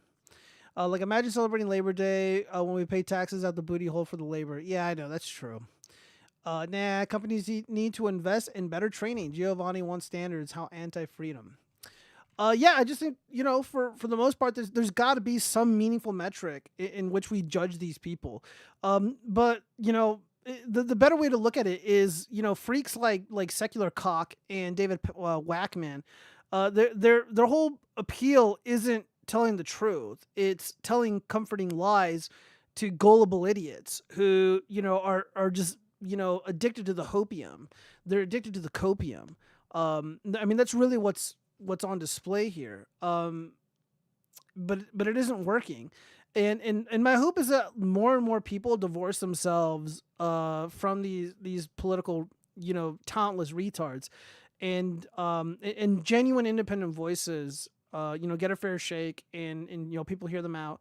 I like to think that I'm fair. I do like to believe that I'm fair and nuanced enough. Like I trash Zoran Mamdani, right? Like I obviously don't like him for ideological reasons, but in analyzing that political race, it is obvious to me that Cuomo and Eric Adams are complete and total amateurs, and they got their fucking asses handed to them, and it's over for them. I do genuinely believe that Zoran Mamdani is going to win, and I do believe that he did run a really successful campaign. He ran a pretty damn good campaign. He ran it how I would run it. It cost him almost nothing to do what he's doing, and it was super effective, and he's getting at the low propensity voters, and he's generating a lot of buzz. He's got some baggage, like almost all these politicians do, but the competition's worse. Cuomo is a fucking degenerate racist who blamed COVIDs on white Europeans. Eric Adams is a corrupt shitbag who was nearly put in jail until President Trump intervened on his behalf. And Andrew Cuomo belongs in prison for what he did to those elderly people in New York City. I have no love for those people. I'm just being honest. But Zoran Mamdani is going to destroy the Democratic Party. It's not going to help. New York City is not the Southwest. It's not the Rust Belt. It's not the Sun. The Democrats are fucked. They're going to have to defend this guy. They can't just throw him under the bus. If they're smart, they would. Republicans, some conservatives, they thought they were smarter than Trump. They thought they were better than MAGA. And they took a chance, and they bet it all against MAGA, and they lost. Winsome Sears is going to have her election in November, in a couple months, and she's going to lose. She's running for governor. She's a Republican. She trashed President Trump. She trashed his coalition, and these people aren't going to come out and vote for her. And saying Democrats are really bad and spooky is not going to motivate people to vote. If Ron DeSantis was the nominee because they fucked Trump out of it in 2024, I wouldn't have voted. I would have just stayed home. I don't care. It's Trump or bust. Back in the day, 2016, Bernie or bust. And they fucked our candidate. They fucked him right in the ass. And it wasn't fair. So I switched up. And yeah. Copium, like Trump and the Epstein files, keep wasting your time with that shit. It's all a cope. It's all bullshit. And it's boring. A lot of people are wasting their time sifting through 30,000 files. All right, well, we got to get into the pop culture stuff. Disney's Boy Trouble. Studio seeks original IP to win back Gen Z men amid Marvel Lucasfilm struggles. It's kind of weird to think about these Gen Z people as men, but yeah, they're in their mid-20s now. Oh God, Cinderella and Sleeping Beauty aren't the only ones looking for a prince. Leadership at Walt Disney Studios has been pressing Hollywood creatives in recent months. Multiple sources tell Variety for movies that will bring young men back to the brand in a meaningful way. Young men is defined here by sources as ages 13 to 28. Oh, okay, so I was close. First, every studio is looking for better ways to convert young audiences into habitual moviegoers. Numerous studies show that Gen Z men in particular are a lonely gaming obsessed group who were hampered in their formative years by COVID's lockdowns. Not the easiest segment to grasp, but what's surprising producers, writers, and other partners in the larger industry is that Disney has been calling for original concepts to lure the demo back to the movies. Okay, well, see, here's where I come in as a screenplay writer. There's plenty of talent out there, and none of these people in the industry, none of these heavy hitters who work for these large companies want to hire guys like me. And again, I would like if let's say somebody from Disney or one of the largest studios out here in Vegas, they came to me and they offered me the job. I would be so fucking cool about it. I'd be like, look, I have these great ideas. Hear me out. I would be an easy lay. I would be super easy to work with, and you don't only have to pay me that much because for me, it's about the art. And I only want a so-called living wage, and I'm going to prove myself. We're going to make a shit ton of money, and then that's when you get them. So there's a lot of people out there where, that they have really interesting, not interesting, but good, fun, original movie ideas that aren't soulless remakes, yada, yada, yada. But I feel like there's a bigger problem that's afoot here. So back in the day, the reason guys would go to the movies is because they have a chick around their arm, or they would go with a large group of friends. So there's two unfortunate trends that are running parallel to each other. There's a loneliness epidemic where a lot of these young guys, they don't have any friends. I don't know what's going on there, but they don't have any friends. They're not really socializing. Like I said, like the article says, they just want to like play video game and goon out to Animu and shit. And also, a lot of people are tapping out of dating because of all the trends with MGTOW, with the red pill, with the manosphere, etc. So people are tapping out of the dating scene. And there's just no reason to go to the movies. Like, what? Like, people feel weird going to the movies by themselves. Like, and again, the movies also fucking suck. Like, if we could pull up Rotten Tomatoes right now, all the movies are trash. Almost all of them are trash. I think the only thing that was, like, good that came out was, like, Primitive War, which is kind of original. It was kind of fun. And I don't even think it was that bad. I think it looked good. I haven't seen it yet. I'm going to try to pirate it and watch it on my own time. But, yeah, I mean, there's a lot of problems here. But a handful of this stuff is, in their control. There's talent out there. They don't want to tap into it because they might have voted for Trump, like myself, being blacklisted and shit. And they obviously don't care about money. For them, it's all about promoting, the far leftist ethos. And, like the Buzz Lightyear shit, like you can't bring a fucking kid to go see that movie. There's all this rainbow shit. They're just pushing these fucking agendas onto people. And when you go to the movies, you want to have a good time. You're with your girlfriend, you're with your friends or whatever. You guys want to have fun. You guys want to enjoy it. But then when you start browbeating the audience with some bullshit political message, people tune out and they don't want to go. And it's happened so frequently. Fool me once, shame on you. Fool me twice. Whatever. It's too much. It's too much. I don't believe they're going to get this audience back. Again, there's too many trends that are, going against Gen Z that kind of precludes them from going to the movies in the first place. And, the movies suck. Plain and simple. The movies are no good. It's all trash. It's all goy slop. And it's better if we divorce ourselves from this demonic nonsense. These movies are satanic, to say the least.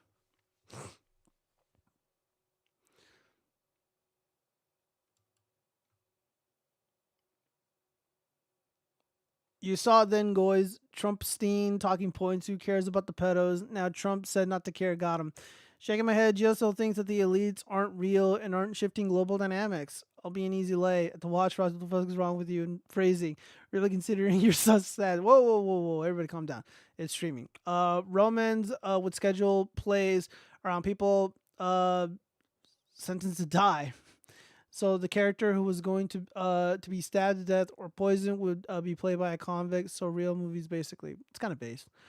Okay, first off, like, I'm not saying that the elites aren't real or aren't shifting global dynamics. There's obviously, groups of people that have a disproportionate amount of power all over the world, and they are able to change the trajectory of human of the human experience. They're able of the course of human history. That's what I meant to say. But me being little old Froggy, I'm not delusional and thinking that I can do anything to change that. The Epstein shit, there's a lot of stuff going on there. Like I explained this before, but I guess it's worth explaining myself. Saying that Jeffrey Epstein has a client list is not accurate at all. Jeffrey Epstein doesn't have clients. He doesn't provide goods or services.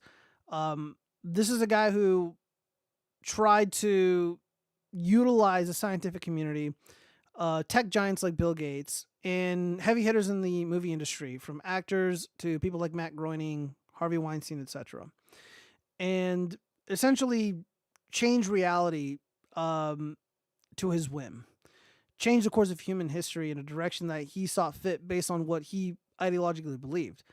The only remedy for that, the only thing that you can do is to walk away from it. If you don't like these elusive pedo elites, stop giving them your money. Stop giving them attention. They're only powerful when you pay attention to them and when you feed them. And this is really, really difficult for people to understand. Like this guy was like harping on about Orange Man, touches kids or whatever. And I asked him, like, well, you like Superman, right? And he's like, yeah. And I showed him all the shit that James Gunn said. And he just went into these mental gymnastics defending this guy who repeatedly kept making comments about engaging in sexual relations with little kids. Like a lot of the people who are like pretending to care about this stuff, like they don't really give a fuck, especially on the left. Like they don't care. They just want to hurt Trump. They don't care about saving the kids. And even then, like even if you care about this shit, and you're worried about the elusive pedo elites, who are you helping exactly? What exactly are you doing? You're not saving any of these kids. You're not changing anything. If you really want to change things, you need to live a better life, and you need to walk away from this shit. That's the only way any of this changes.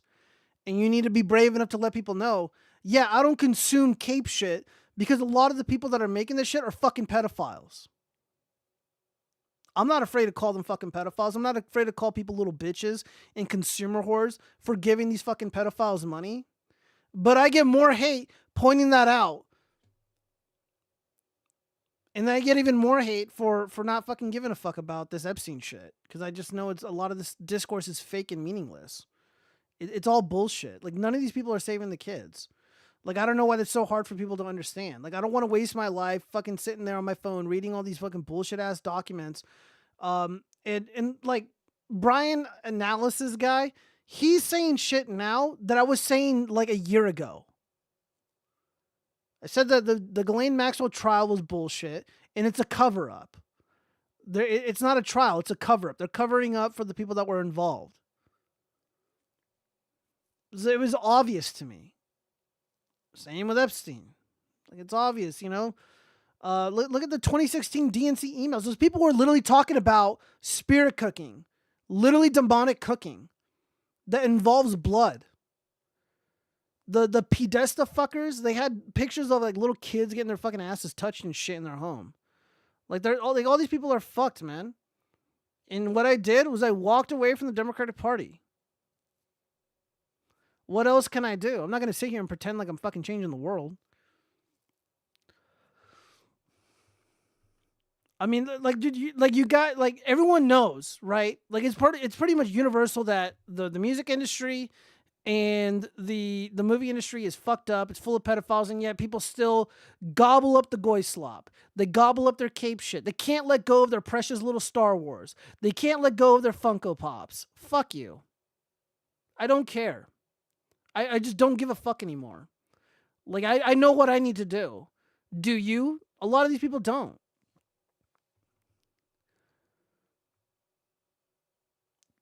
Streaming is a way more convenient way to watch new films. I agree. Well, I pirate them.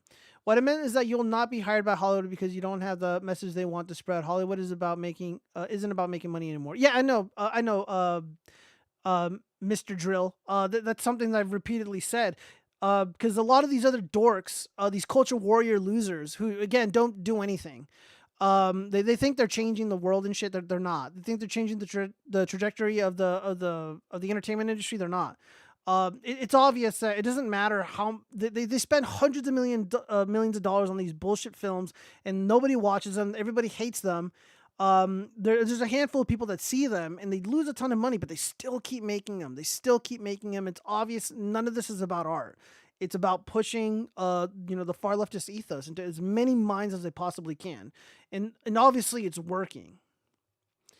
When the flight log was sold, the guy who sold it circled all the clients. I don't know if that's true. The Epstein wiggle was low grade cope. This is 100. This is a 180 rock flip. It's jokes. You were jumping through circles defending people who said worse shit. I wasn't defending anybody. Best viewers on the... I'm not going to read that shit. I never cared about the Epstein list. We were never going to get it. Don't support Hollywood. Also, do you have any people would hire me? Well, I think Hollywood could use somebody with, with some integrity, to say the least. There are actual pedals in Hollywood. Why call out people who are innocent? It weakens the accusation. I'm not calling anybody out that's innocent. I'm just saying overall the industry is full of these people and they are all protected.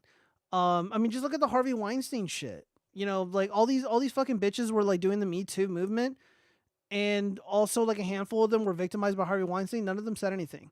A lot of these women knew who he victimized, never said anything. But they want to point at guys like me, and they want to police me. They want to point to me and say that I got to do something about it. I don't got to do shit. I didn't do anything. Again, I'm out. They don't want anything to do.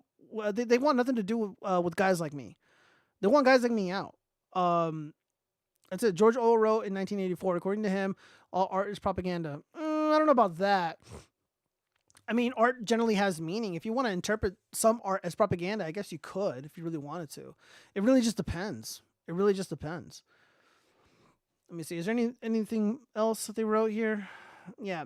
This is the same Disney whose multi-billion-dollar content engines, Marvel and Lucasfilms, have stated men of all ages over almost 2 decades since the company acquired them. The sources say Disney has been seeking new IP and pitches such as splashy global adventures and treasure hunts, as well as seasonal fare-like films for the Halloween corridor. The calls come as the Star Wars machine struggles to produce any film project in the superhero genre, sheds audiences by the minute.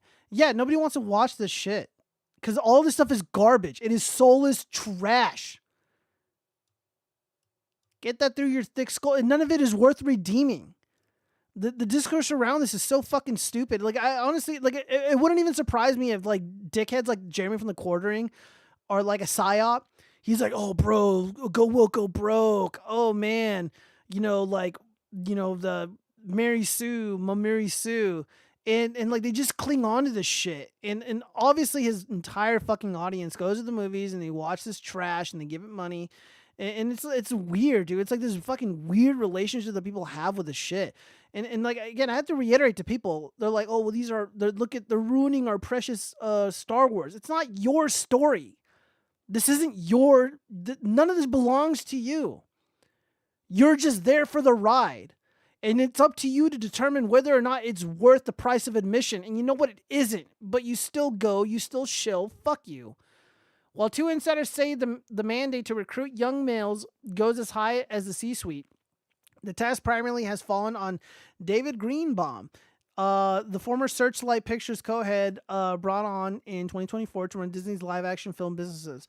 That label has been sorely lacking in guy-leaning fare, like the Pirates of the Caribbean franchise for nearly 10 years. Studio insiders say the property is in active development, though not in its last reported iteration involving Margaret Robbie. To say nothing of the lackluster attempt to reboot and hand off Indiana Jones in 2023, which earned $283 million worldwide on a $300 million budget before the marketing costs. Again, this is another problem. Handing off Indiana Jones, I mean, this isn't your guys' job. Your job isn't to hand off anything to anyone. You tell stories. That is it. And it has to be good and it has to be true. If you promote woke bullshit, far leftist propaganda, then it sucks and nobody's going to want to watch it. You're just going to make people hate you. Obviously, they're going to get the funding to make this shit anyways, but still, nobody likes to be hated. Greenbaum recently hired Daria Sursek, the savvy former Paramount Pictures co-chief, to assist in this effort. Greenbaum is beloved by talent, but has largely existed in the prestige of indie sphere, while Sursek shepherded films from franchises like Sonic the Hedgehog, A Quiet Place, and Smile. Yeah, like only one of these was like interesting. Some think the push for this demographic is simply Greenbaum trying to put a stamp on live action, yet numerous power players who spoke with a variety see something ominous in the tea leaves. Ooh, wonder what that could mean. When the execution is correct, Disney's sweet spot at the movies has been millennials. That generation rapidly consumed classic vault titles like The Lion King, 101 Dalmatians, and Lilo and Stitch as kids. And yeah, now Lilo and Stitch is like, oh yeah, I'm a independent woman. I don't need no family. I'm gonna go to college and be a whore and abandon Lilo and the girl, or the alien and the girl, or whatever their names were as kids. Now they bring their children in droves to see live action reboots. This year's $1 billion. Yeah, dude. Like if I had like a handful of kids, like we wouldn't be going to see any of this shit because all this stuff is evil. Yeah, do something else. Do anything else other than see this shit because this stuff is literally poison. Box of rat poison or modern rendition of Lilo and Stitch, I see no difference. Built-in interest is not nearly as guaranteed for such an audience, which propelled Warner Bros. A Minecraft movie to nearly $1 billion haul. That was a game Gen Z played as very small kids, not to mention the euphoric viral moments it created for young men, filming key moments inside multiplexes and sharing them on platforms like TikTok. Yeah. As it stands, Disney is in line with Sony Pictures and Paramount in its market share for Gen Z, 10% of ticket buyers in 2024. That's 2 points above Universal and 2 points below Warner's. Blah, blah, blah. Who cares? Let's see. Disney CEO Bob Iger confirmed as much on quarterly earnings call this month, saying his film group won't favor existing IP over original material. The priority, Iger said, is to put out great movies.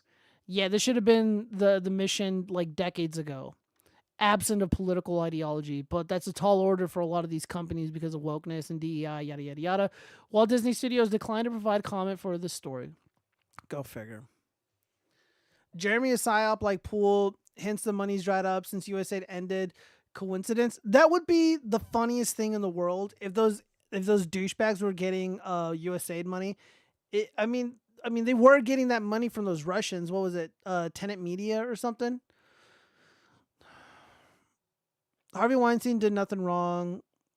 Whore being a whore. You're probably right, Frederick Marx. I mean, like he probably is innocent. I mean, just the dirtbag, yeah, but is he guilty of like serious crimes? Probably not. I mean, if he fucked kids, then yeah, keep him in prison. But I don't want to blame him or accuse him of something without evidence. So it's more of a philosophy on art. There's a theory that Brad Pitt plays an idolized version of Weinstein in Once Upon a Time in Hollywood. I didn't even think that movie was good. I thought that movie was like really like, really insists upon itself. It was really kind of circle jerky. It really just like huffs the fart of Hollywood, and it really glamorizes a time that just isn't really worthy of glamorizing. And I don't even know what it was trying to say, because in reality, what was the chick's name? She ends up getting, by the Manson people. But in the movie, I guess she survives, and they brutally, ruthlessly, end their lives, with the dog and shit. So I don't know. I don't really care. I didn't think it was that good. I don't know. Maybe I should watch it again and give it another try. Because generally, like I like Quentin Tarantino, but I just didn't think it was that great. Weinstein kept it legal age. Look, as far as I know, he did.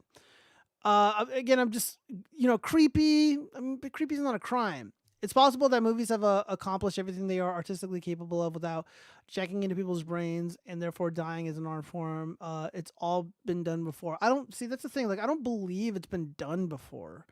I don't believe everything's been done before. There anything good can always be better.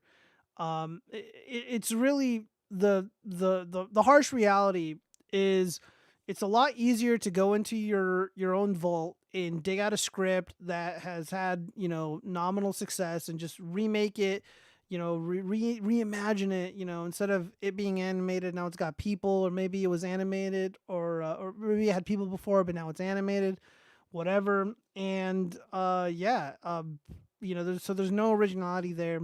And yes, the political shit, I mean, I don't know how long it's been going on, them pushing a political agenda as hard as they have been in recent memory. But it is, as of now, it's just getting worse. It's getting worse and worse. And you know, onto that original topic where it's like, well, you don't call it the elites. Well, this is part of it. You know, this is definitely a part of it. They are definitely pushing, you know, this internationalist ideology onto people. They're pushing globalism onto people with these garbage films. And, you know, like I said, like the only thing you could do is walk away. And I honestly think that's the best thing that people can do. The problem is inflated budgets. No, dude, it's not inflated budgets, man. Film will change, not die. I don't know what you mean by that, but I need water. Oh, yeah. Oh, boy. Much has been written about narrowing audiences for superhero movies. The performance of Marvel's latest release, Fantastic Four First Steps, which aimed to launch yet another superhero franchise led by Pedro Pascal and Vanessa Kirby, failed to meet expectations. That's despite good reviews, a promising opening weekend, and the full attention of Marvel czar Kevin Feige. Star Wars has not produced a film in 7 years. A big adaptation of Disney Plus hit. The Mandalorian is coming next year. On top of film executive at Disney, rival says every studio should be looking for originals as sequels and reboots continue to exhaust the culture, even if they're packing in moviegoers in the short term. Yes, there's a lot of fatigue. There's just no reason to go to the movies. And again, there's plenty of people with original ideas. You know, I don't want to say which studio, but like, dude, they have my work, and they've been in contact. They can contact me anytime. And I'm easy to work with. And for me, it's just all about making money and making art. Art first, business a close fucking second. I never thought I'd say it. The exec muses about the Magic Kingdom's Boy Troubles despite its Gembox icon IP. But it looks like Disney is going to have to start trying. I don't know about you guys, but like back in the day, as a douchebag millennial, we enjoyed a lot of those animated shows, a lot of those legacy animated Disney movies, and a boy or girl, they can watch those and enjoy it. You know, a lot of siblings watch those together. You know, a lot of these good films, like I said, you know, you can go with your wife, you can go with your girlfriend, you can go with a group of friends, but none of this stuff is worth seeing anymore. Not long ago, me and a bunch of friends, we all went out for drinks, we all went out for dinner, and then we saw a movie. I think it was at the Gladiator with Pedro Pascal. Again, they're putting this fucking idiot in every movie, and he sucks. And it was so fucking boring, dude. The movie was boring as hell. And it was just such an unnecessary sequel because the original Gladiator was so good. It was so good. I almost want to rewatch it just because I don't remember it because I was really young when it came out. But I remember like really enjoying it, and the new film just did not do it for me. Didn't do it for anybody. You know how many garbage films were made in the 30s or the 70s? Yeah, I'm sure. But it's different now, though. I feel like there's a subversion. There's a lot more subversion. It's more overt. I want to see the new Toxic Avenger. Oh God, get out of here with that slop. Ugh. There was that one scene where that old lady gets murked. She gets ran over in the Toxic Avenger, but anyway, so I guess on the topic, Snoop Dogg complains about rainbow characters in kids' films. I'm scared to go to the movies now. So a gangster who's committed a bunch of felonies before, allegedly, is afraid to go to the movies because of all the slop. I mean, that's a little bit more extreme than me. I'm not afraid of any of this shit. I just know that it's garbage and I want nothing to do with it. The rapper said he didn't want to explain rainbow relationships to his grandson after watching Lightyear 3 years ago. Snoop Dogg took his mind off his money and his money off his mind when the rapper decided to criticize children's movies for including rainbow characters. Appearing on the It's Giving podcast on August 20th, Snoop Dogg said that he was thrown off when he took his grandson to see the 2022 film Lightyear in theaters and found out that the female character Alicia Hawthorne, voiced by Uzo Bubu, was in the same-sex marriage and had children with her wife, Kiko.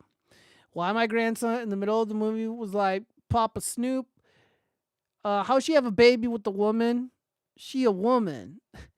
Snoop recalled during his interview, I didn't come here for this shit. I just came to watch the goddamn movie. Hold on, I gotta turn this fan on because it's getting fucking hot in here. Oh my god, dude, my fan isn't even fucking plugged in. Ugh, dude, I gotta get up. Lightyear featured a short scene in which it was revealed that Alicia was rainbowed in a relationship with a woman, and the two share a kiss. For that scene alone, the film was banned in multiple countries based, including the United Arab Emirates, Kuwait, and Saudi Arabia. The scene also caused a wave of backlash from right-wing political figures in the U.S. who claimed that Disney was specifically pushing a pro-rainbow agenda. And again, like, I got no animus towards rainbow people. I got no animus towards anyone, really. But there's a time and place for literally everything. And again, like, this shit is sexual. They're pushing sexuality onto fucking children. Lightyear is about this toy space cowboy guy, this space marine, and he goes on this wacky space adventure and he's got to like save the day. Like, why are you sexualizing this? No shit, the kid's gonna get fucking confused. And that's just one kid. It happens to so many more. Like, it fucking weirds people out. Like, this is disgusting, you guys. Oh, but you don't care about the No, I don't really give a fuck. I just want to get away from all of it. In his interview, Snoop presented a common conservative argument against showing same-sex relationships in kids' movies, stating that he didn't want to have to explain rainbowness to his grandson. So it's like, fuck me, I'm scared to go to the movies now. Like, y'all throwing me in the middle of shit that I don't have an answer for, Snoop said. It threw me for a loop. We have to show that at this age, like, they're going to ask questions. I don't have the answer. Shit. Back in 2022, Disney briefly acquiesced to the backlash from people making arguments similar to Snoop when they cut the kiss scene from the film. However, after a coalition of past and present Rainbow employees and allies urged the studio not to censor overtly rainbow affection in the film as they claimed they did in the past, Disney reinstated the scene. Always caving to the mob. Always caving to the mob. Yeah, I mean, you guys get the point. And again, if you're against child exploitation, you're against the elusive super elite PDF files, walk away from this shit. Stop giving them your money. Focus on the family, focus on your health, focus on yourself, upskill, make your own adventures. Feed your soul. Cuz all this shit is slop. All this is awful. You are what you think. You will turn into this. You will turn into this postmodern trash if you keep consuming the postmodern trash. Kind of said Gio hasn't covered the Alex Jones drama. Breaking news in the news world. I don't know, and I don't really know much about it other than Owen Schroyer has backed away from it. Backed away from Alex Jones after everything that he went through. I don't know the details. You guys can be more than happy to tell. Yeah, he's too afraid of getting more than 10 views at once live, so he would never talk about anything relevant. Again, like, it's not my money. Like, I don't work for Alex Jones. I don't watch Alex Jones. I don't really know much about Owen Schroyer. A lot of people seem invested in it, but I'm not. I don't know why anybody would be. Owen Schroyer is not going anywhere. He's still going to be doing the reporting that he's doing. It seems obvious to me that there's like an ideological split between Alex and Owen. Both of these guys have been persecuted, so it's kind of a shame that they weren't able to work things out because I thought they'd be a pretty good team. But again, I don't know. Giovanni the Rocky Horror Picture Show has more heterosexual relationships and less rainbow propaganda than today's slop. And it's a movie about a transsexual alien from the planet Transylvania, not a joke. Yeah, Friedrich Marx, I know. I think I told you about the first time that I saw Rocky Horror Picture Show and how I felt like it's like the closest I'll ever get to being molested. If you subverted the youth, the Greeks threw you off a cliff. At the watchfrogs winger, bro, just look at some expos. You know what? Fuck it, let's go. You guys want? I'll give people what they want. Let's see if we can get a recap of the... Hold on, where's my cursor? A recap of this Owen Schroyer stuff. Man, if it hasn't... Oh, Hunter Avalon post showing up on my thing. Of course, desTINY fucking repost this. What is this? Less than 2 years ago, someone tried to murder me with a shotgun. Today, Hassan doxed me in front of 30,000 live viewers. Really quite despicable stuff. I always knew Hassan was a piece of shit. This proves it. No, you know what proved it? When he said that America deserved 9/11. When his fat, disgusting uncle denied the Armenian genocide as an adult. I know he says that it happens now, but I have my reservations, but that's just my opinion. Hassan Piker is a giant piece of shit who LARPs as an expert on everything. He says he's a reporter. You're not. He says he's a journalist. He's not. He says that he's like a missile expert. Literally his words. He said he's an expert on missile technology and all this stupid bullshit. No, he's a fucking idiot. Again, like, I try not to be a credential cell. Like, I really don't want to be a credential cell, you guys.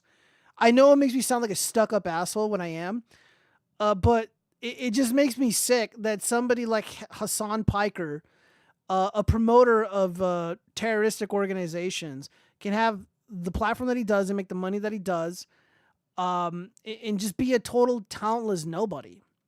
Hunter Avalon is a fucking dog shit person and a cuck, but he doesn't deserve this.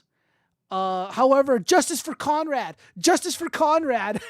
Conrad did nothing wrong.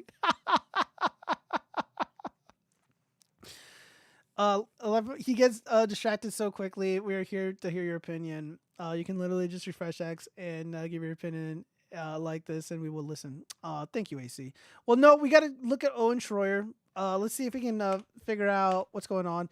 Again, I got distracted because I had some run-ins with this asshole. Owen Schroyer. Let's see. Latest.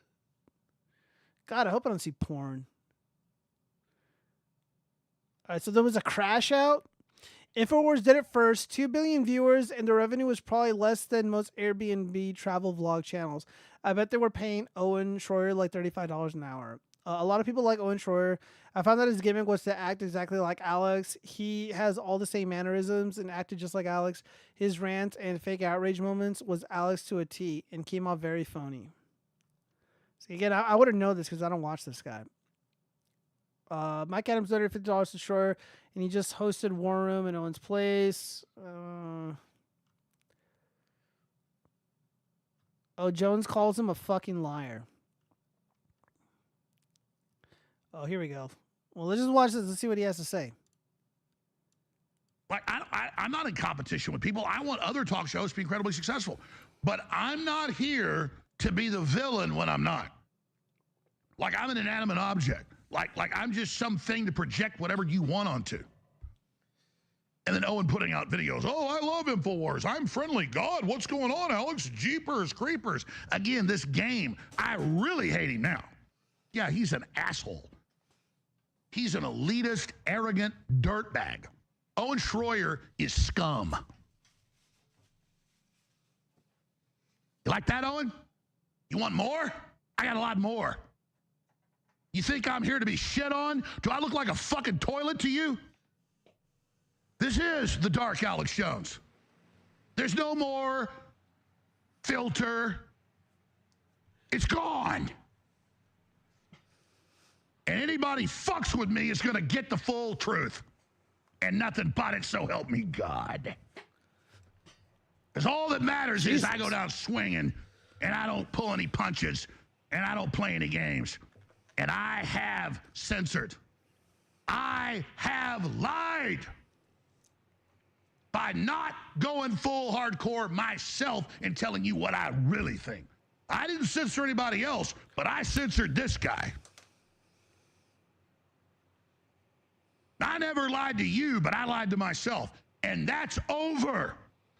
Dude, you lied to the people when you brought on these QAnon boomers that were suggesting there were radioactive isotopes in the phony baloney mail-in ballots, and there was a RICO case, and the ghost of Hugo Chavez, and they're going to arrest the elites, and the deep state is going down right before January, blah, blah, blah.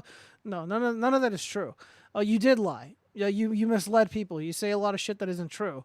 So, I don't know about you guys, but I'm watching this, and it comes off as kind of disingenuous. It doesn't seem real to me, which is why, like, I don't really care. Like, is it, again, you guys think this is relevant. Like, is it really? You think Alex Jones the last 12 months leveled up? Well, guess what? The next level's here. And if you want to fight, You better believe you've got one. Anybody. But if you've sucked off my tits, like the wolf that fed Romulus and Remus, and I've done nothing but giving you support. And make no mistake, for 10 years, Owen Schroyer's been sucking off the InfoWars tit. And then you want to try to stab your mother in the back because you're a big boy leaving the nest. Well, guess what? You know what your mother is going to do? Piss on you. Yeah, I don't know. Maybe this is like WWE fake drama just to like, you know, give credence or drive traffic over to Owen Schroyer. Because now that you have this so-called drama on display, now there's going to be, now it's generating interest. You know, now the people are going to go to Owen Schroyer's new channel and be like, oh, what's he going to say? He's going to spill the beans on Alex. And I bet a bunch of people are going to be messaging Owen Schroyer, be like, yo, bro, like, I'm on your side. Give me some of the scoop on Alex Jones. And again, this seems like bullshit to me. So again, like, Alex Jones is doing his thing. He's got his own show. It's back, I guess. They didn't steal it from him. And he's obviously very successful. Good for him. And Owen Schroyer, a lot of people like him and find him to be credible. And I just can't imagine him struggling in media, whether he's with InfoWars or not. So, I mean, I don't know. You guys say that this is relevant. I don't really care for this like WWE shit. The desTINY stuff was more relevant to me because it has real world implications, and there's potentially a crime involved here. Again, like InfoWars is very performative. They put on a lot of people. They just say a lot of things that aren't true, and they mislead people. They basically, you know, it's almost like QAnon adjacent. You know, it's upsetting. This kind of makes it seem like he is a sellout if it isn't theatrical. He just called himself a titty mama. It literally is relevant. It just happened. Well, just because something happens doesn't mean it's relevant. Like, relevant in what way, though? Like I don't really think this is super newsworthy unless, you know, Owen Schroyer comes out and he's like, yeah, Alex Jones, like, groped my little balls against my will and held me up against the wall or something. I mean, that would be that. Then, you know, there's something to talk about there. You know, it really gives us a look into the mind of Alex Jones and the kind of person that he is, because he portrays himself as like this hardcore, radical, you know, Christian guy fighting the demons, you know, fighting, you know, the monsters and whatnot. And it would change things. That would change things, but this doesn't really tell me anything. The drama between these two, real or not, doesn't tell me anything. Owen Schroyer is the second one to crash out and feud with Alex Jones. David Knight had a show there, and he hates his guts. Yeah, I don't know who David Knight is. Yeah, I don't know who any of those people are. Well, let me see if we have anything else here that might elucidate the situation. Alex Jones has an epic meltdown over Owen Schroyer leaving.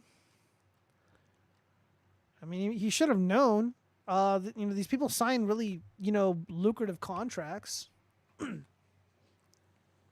I just can't imagine that you can just up and leave. Could be wrong. Owen is an American hero and icon. I wish all the best, my friend. Keep up the good work. I mean, like, I don't know, like, who would have more credibility? Like, Owen Schroyer went to jail over, like, a nothing charge. Like, so I do think Owen Schroyer is, like, the real deal.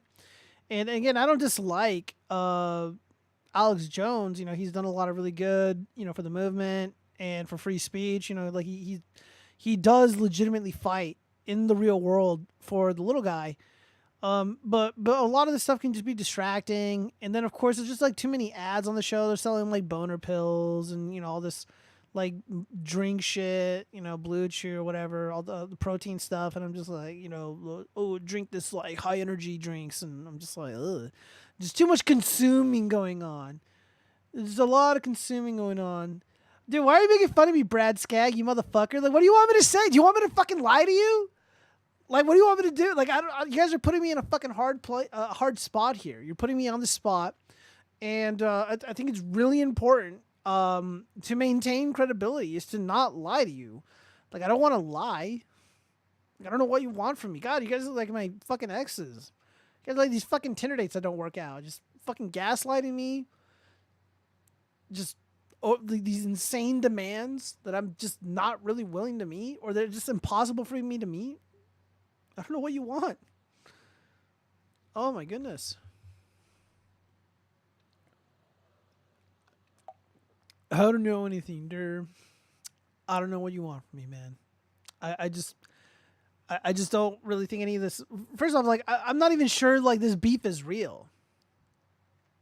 Oh, hold up. Zombie Bomb sent me something. Let me pull up the Discord. Make sure that it's in private mode.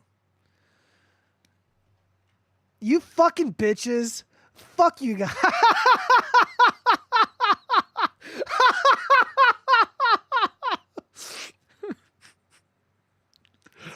This is so gross and anti-Semitic. You guys are going to get me into trouble. Please delete that. Delete it tomorrow so at least you guys can enjoy it. But I'm going to have to disavow this. This is so hateful. You guys are going to get me fucking thrown in prison. All right, so now people demand me kissing the wall. Probably wearing the tiny hat. Ugh. Oh.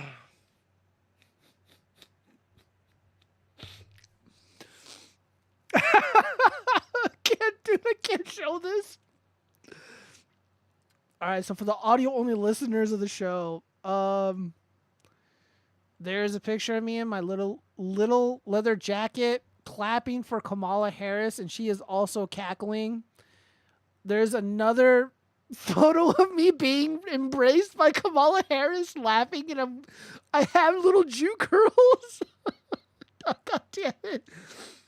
Another one wearing a poncho with Jew curls embracing Kamala Harris. And then me, Bigfoot, and Kamala Harris are sharing a podium.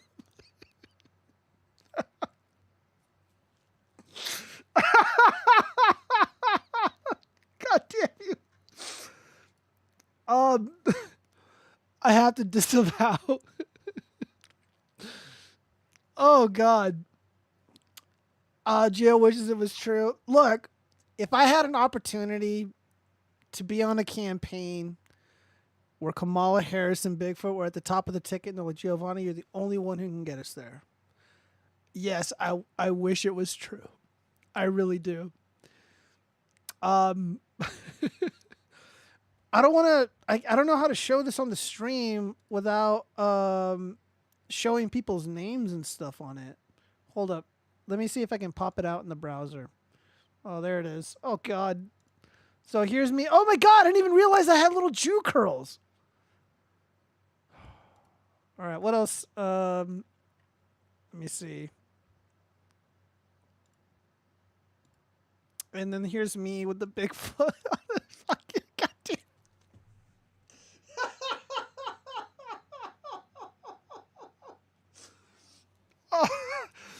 Oh my God. Jesus Christ. This is just way too offensive, but I guess it's only a matter of time before I get Froggy kissing the wailing wall or whatever the hell they call it. I go away for a bit and Gio's still getting roasted by the chat. Shut the fuck up, Sadie Dispatch, you fucking bitch. Don't you ever fucking come in here and interrupt and say that stupid shit. All right, guys, we got to move on because we got to get into 304 shit. All right, so we got to get into the crime stuff. Do I even have the crime music?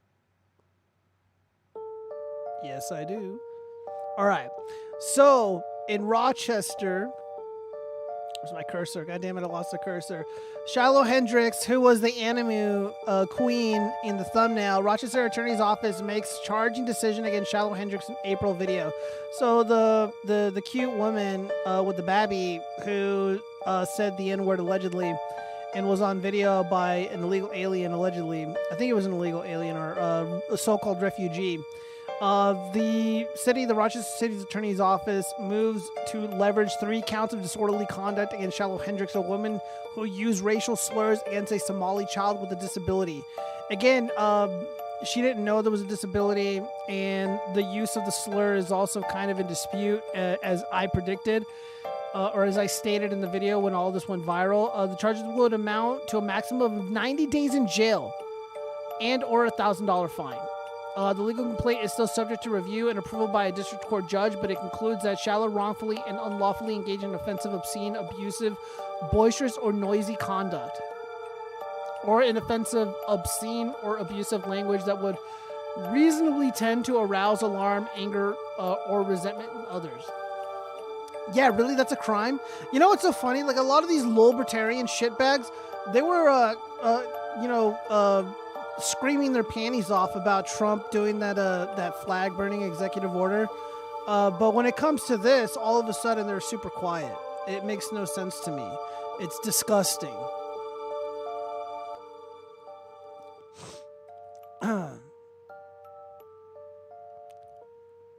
Open the lemon chest. Hold on. I gotta log into dlive. I got a lemon chest. Give me a minute, guys. Give me a minute. Where's my dlive icon? d.live. Oh my gosh. Wow, log in. Love it. Very nicely done, Sean. Oh, Jesus Christ. I am 18 plus. Hold up. You know who Greta looks like? My email address. Hold up. Where's my phone at? Yeah, just give me a fucking minute, man.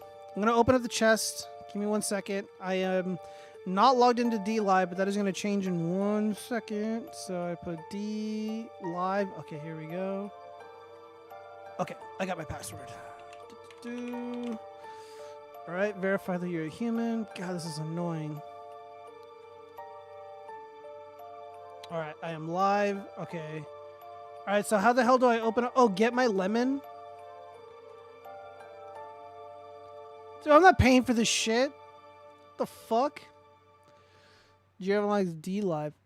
D.live. Is that where you do the dick dance? Shut up, zombie bomb. Thank you, man. Dude, you gotta walk me through this, dude, because I'm a fucking boomer. So okay, I see my lemons here. I have 11.25 lemons. I don't even know how to let me look at my notifications. I got none. God damn it, sir. You have to tell me how to do this. I don't have a lemon chest. I don't see a lemon chest. Now let me look at my account. Get lemons.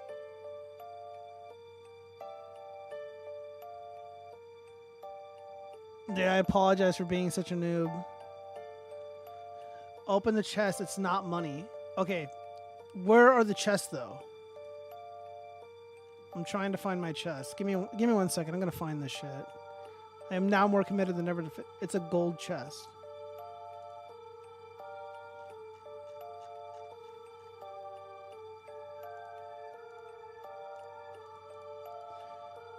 I'm looking this up really quick. How to open chest dlive. Go to collection section. Okay. Where's the collection section?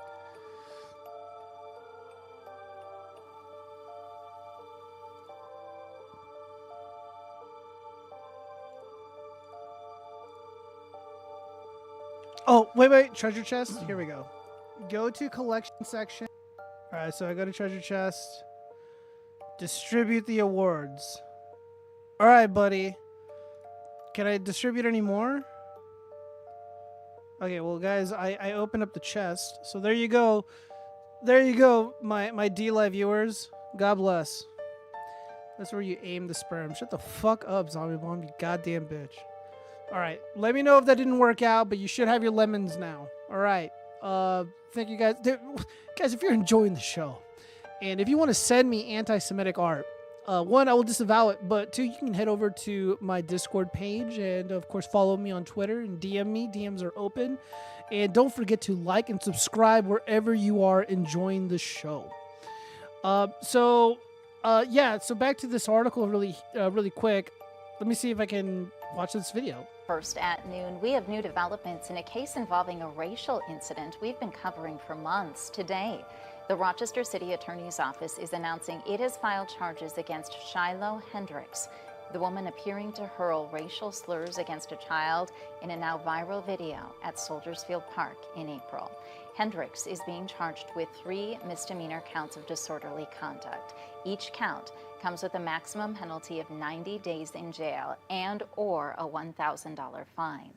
Hendrix made headlines around the globe after she allegedly made racist remarks directed toward a black child with autism in April. The incident, captured on video, depicted Hendrix using a racial slur multiple times. Rochester Police forwarded its investigative findings onto the city attorney's office in early May. We've been in touch with the president of the Rochester NAACP today and are expecting a response on these charges this afternoon. We are also having a conversation with Rochester's mayor. Stay with us for continuing coverage on this. Yeah, it's bullshit. Let the girl go. I'm almost tempted to throw more money at her just because of that. Let's see. In other news, the Whites are going to have to take another L. Cincinnati Police Union rips arrest of white victim in viral street attack as political interference. Yeah, so the women the people really that got their ass whooped in the Cincinnati Jazz thing, they got arrested, which is unknown to me, and a lot of people are not happy. And obviously, this is politically motivated. I'm following this. I'm expecting the charges for the actual victims to be dropped, but that's yet to be seen. Let's go ahead and move on. desTINY, we gotta get into this dude.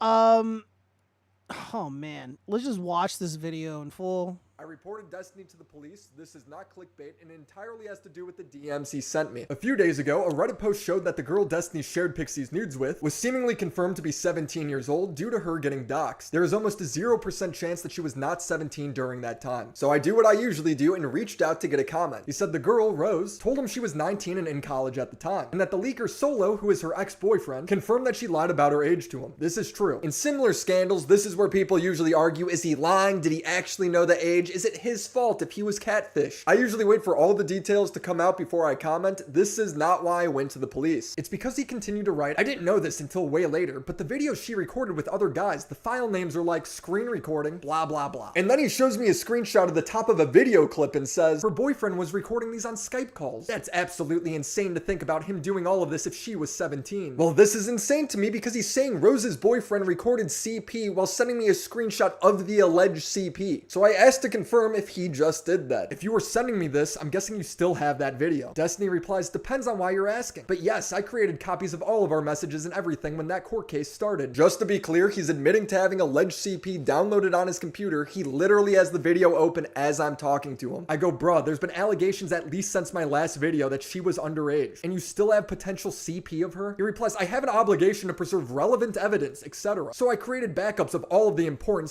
/ relevant conversations. He continues, I don't think I'm allowed to delete it, lol. I don't know if it counts as hiding / destroying evidence. And I reply, talk to a lawyer. Dude, why would you not know this? You have lawyers, dude. Like, apparently he spent a pretty penny on these lawyers, and desTINY makes good money. I mean, I can't imagine him becoming poor as a result of this, but I mean, again, I don't really know. But this is going to cost him dearly. It may even cost him his freedom. Just given the work that I used to do, working with victims of abuse, I can't really find a scenario in which a creep like desTINY would be permitted to hold that sort of material. But we can ask Rock. I mean, I do pay for the AI, so we're going to go ahead and ask it once we're done with this very short video. For no reason, desTINY is gross. Yeah, desTINY is very gross. This is really disgusting to me. And again, like, dude, the modern left has a serious problem with PDF files, with, you know, going after kids, with victimizing them, etc. And I'm at the point where I'm just over it, guys. Like, I just don't want anything to do with these people. And the vicious backstabbing that the leftists do to each other, and how they treat each other, how they treat their so-called fans, I want nothing to do with any of this shit. It really is beneath me. And I don't want to hang out with these people. I don't want to interact with them. Obviously, this is relevant in regards to the crime stuff that we do here on the show. Also, it's very telling that content creators like myself who speak honestly about election integrity, who do firearm-related content, you know, we get censored. There are people who get their entire channels demonetized or completely deleted for off-site behavior. However, creeps like desTINY, Hassan Piker, Hunter Avalon, all these other douchebags, they're able to operate freely without any sort of consequence or accountability. And it really is sickening, and it just like, it sucks that somebody who is engaged in a lawful behavior like assembling an upper and lower receiver for an AR-15, they're at risk of losing their channel, even though they have hundreds of thousands of subs, millions of views, etc. They're family people. They've never broken the law. They're not doing anything illegal whatsoever, and it's all within the confines of the United States law. And the company Google, for example, is based here in the United States. And that content's not allowed. Those people are not allowed. But desTINY, this little freak he is, it really is upsetting.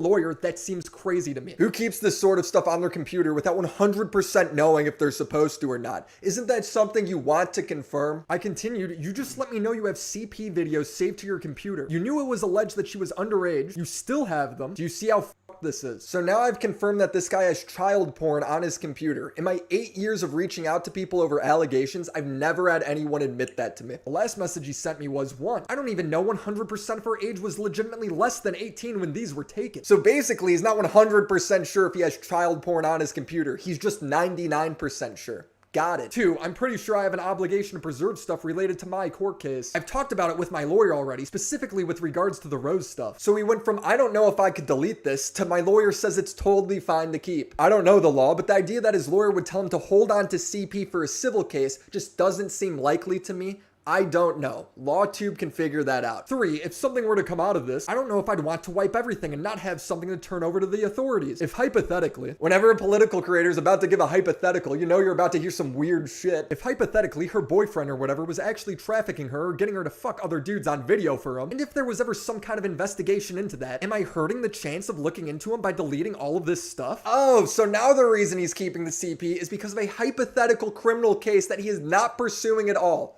Okay, maybe these reasons are legally sound advice that came from his lawyer. Maybe he's lying and just saying anything to make it sound better to me. I don't know, I'm not a lawyer. I just know this guy's admitting to having CP in my DMs, 60 gigabytes according to him. Seriously, how does he know the amount if he doesn't have it? Also, how does her boyfriend being in the wrong somehow make desTINY in the right? It makes no sense. For all he knows, her boyfriend could have been 17 as well. Dude, you were 33. I reported this to the police and recorded my interactions and calls with the detective.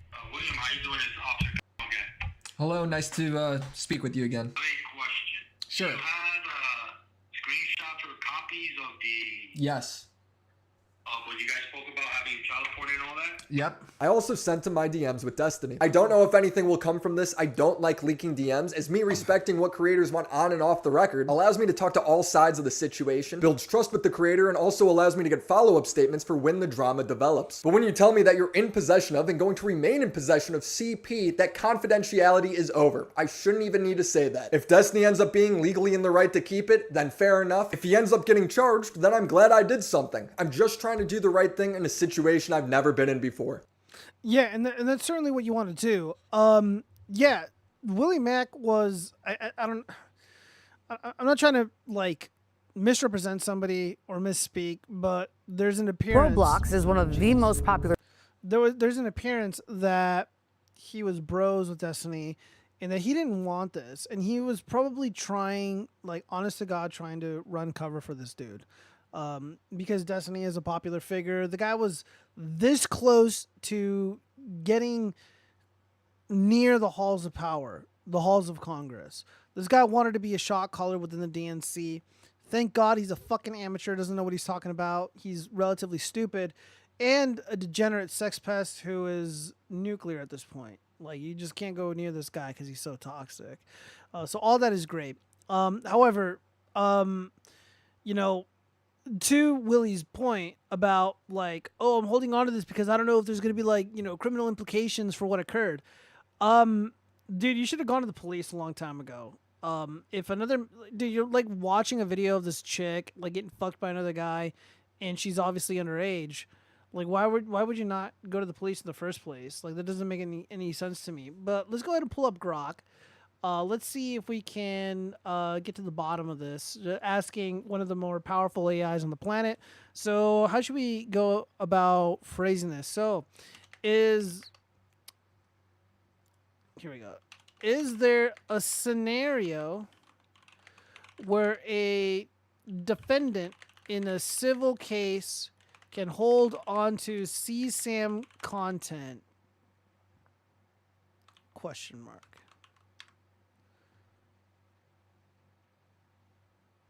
Fuck. According to Grok, in a civil case, there is generally no scenario where a defendant can legally hold on to child sexual abuse material, CSAM content. CSAM is illegal to possess, distribute, or produce under federal and state laws in the United States, as well as under international laws in many jurisdictions. Possession of such material is a criminal offense, and civil cases do not provide an exemption for retaining it. However, there are limited, highly regulated exceptions where CSAM may be handled, but these are typically not by defendants themselves, law enforcement and legal proceedings. So the lawyer, desTINY, is not a fucking lawyer. He doesn't have real world experience in anything. He's a fucking loser. He's just a gamer boy. And he's in possession of this fucking 17, allegedly he's in possession of this stuff. Court-ordered discovery in civil cases. Well, it doesn't appear to be court-ordered because he seemed pretty ignorant of the facts surrounding these videos. Reporting obligations. If a defendant comes across CSAM inadvertently, yeah, see, that's the thing, inadvertently. We're not there yet. We're beyond inadvertently. They are legally obligated to report it to authorities immediately via the National Center for Missing and Exploited Children and destroy or surrender the material. Failure to do so can result in criminal liability. This is why Willie Mack contacted the police. If you saw the downvotes, I didn't go through it, but there were a bunch of comments on the video where people were defending desTINY, the far leftist douchebag. All these people are degenerate freaks. And I know I'm like beating up on the left a lot. Dude, the right is arguably, there's a lot of people on the right, or there's a handful of people on the right that are exactly like this. And again, it's better just... I just don't want I don't want nothing to do with any of this shit. I got a career, I got fucking shit to do. I don't want to be involved in this fucking drama. I don't want to be mixed up with these people. I don't want to talk with them. They're just disgusting freaks to me. They all belong in prison. If it was up to me and the fascists were in control, all these people would be in prison forever. And they would never see the light of day ever again. But that's just me. Cause I don't have a tolerance for any of this shit. And again, I just don't know what it is with all these streamers that fucking they just they can't help themselves. They can't help themselves. They see these young minors and they just can't help talking to them. I'm not saying desTINY did this, but just in general, I'm sure you guys can think of a few that they weren't successful with women in the past, or not successful with women now, but they have a little bit of clout, they have good numbers, yada yada, and they just they just go for it. They just go for whatever they can get, and they don't care what the age is, and it's really sickening. And we talked about Nicholas J. Fuentes and some of the shitty shit that he did, and Owen Benjamin is not wrong. Parents don't want their kids watching that shit, and I tell young parents, I'm like, dude, just don't give your kids a fucking iPad. Don't give them a phone until they're 15, 16 years old, because there are disgusting degenerate creeps that want to take advantage of them, that want to talk to them. I have no fucking reason to talk to anybody under the age of 18 or be around them. That's just not going to happen. It's not going to happen at all. I don't want to. But a lot of these guys, I don't know what it is. It's just they can't help themselves, and it is so sickening. I tell girls that that I'm sleeping with and shit. When we're texting, I don't want them sending me nudes. I don't want them sending me any of that shit. I don't want any of that shit on my phone. As far as I know, the charges are the same, even if everyone involved in filming is underage. Some of them, that is correct. The cops can hold on to it if it is needed for a future court case. What the fuck? I ordered Grok to not answer you anymore. desTINY is dead. Grok said so. Can we talk about something less disturbing? 16 seems way too young to have a cell phone. Zombie Bomb, you're probably right. I mean, I don't dispute that at all. Yeah, I mean, I think this is the last crime thing related. Then we're going to get into 304 stuff. But I'm going to be following this very closely because, we might see in about a month or two a major breaking story all over the internet, all over the legacy media, really. And the Democratic Party's gonna have to answer for this. It's like, hey, dude, you guys got a creator problem. You guys are, fostering an environment where children are not safe on the internet around the people that you pay, the people that you guys promote, the people that advocate for your candidates. People got to do better. I mean, this is just, it's too much, man. Especially like I do the puppet stuff. Like I want regular working class people to enjoy my tutorial videos, my gun videos. I want families, and just regular people to enjoy the puppets and to patronize me on my Etsy shop. Like, I don't want anything to do with this shit. It is so fucking disturbing and disgusting to me. And I pray to God that this motherfucker goes to jail. Because if he doesn't get held accountable for his actions, if there's not even an appearance of justice coming his way, I'm going to lose my shit, you guys. I'm going to be so fucking mad. And I'm going to lose so much faith in all of this because, like, it makes me so mad that there are honest to God, good Americans, hardworking people that make amazing firearm-related content. Those people are treated like fucking criminals for engaging in a constitutional, legally protected right on a platform made in the USA. But these degenerate, disgusting fucks are allowed to do whatever they want, say whatever they want. They celebrate and promote death, destruction, and violence, and baby murder. But I'm a fucking bad guy because I say modern women are fucking lazy. I call Lizzo a fat cunt, which she is. I say Stacey Abrams is a fat pig, which she is, along with all these other women in government. That makes me a bad guy.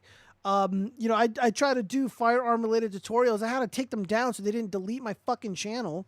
The warband bullied by the tech platform for doing absolutely nothing, but these fucking shitbags are able to get away with anything. And it fucking makes me so angry. I just don't even... I'm at a loss of words how mad this makes me. I'm just sick and tired of so many evil people getting away with doing evil. And like, I get why people are upset about the Epstein shit. Like, I really do get it. But I know for a fact that those people aren't in our world. They're not in our world. And they don't belong in it. We can walk away from them. Destiny is different. All these far leftist douchebags are astroturfed. They're promoted by Facebook, by Google, by the they got all these sponsors from these big tech companies, and all these other random little companies shilling their garbage, and vice versa. And no, they need to be held to account. They really, really do. So fingers crossed that happens. Let's see. Give them a landline in their bedroom at most. They can never wait that 1 to 2 years. Insane. No, they can't, dude. It just, and again, I don't really, like, for them, like, they don't care about the age. Like, honestly, like, it really just boils down to loser guys, loser fucking soy boys who never got pussy in high school or middle school. They never had a girlfriend. They never held a chick's hand. They never kissed a chick. They never got attention from women. But they give this social media stuff a go, and they end up being successful in one way or another. And they can't help themselves, man. Whatever little crumbs an e-girl throws their way, they just gobble it up, and they're just so gross and degenerate about it. I'm not gonna go over the text messages, but I know they're gross, and it's just so weird. Like, he comes off as a little boy to me. Like, desTINY comes off as a little boy, and they're like, oh well, he had that hot OnlyFans girl. Everyone knows. Well, it's just my opinion. It was about citizenship. She was fucking other dudes, and he's just it was such a gross, degenerate affair. I don't even want to think about it. It's gonna make me sick. I'm gonna have to go smoke a cigarette after this. If you're liberal or libertarian, you're ideologically far right sickos. Yeah, I could probably agree with that. Yeah, especially the libertarians. They're just as fucking bad.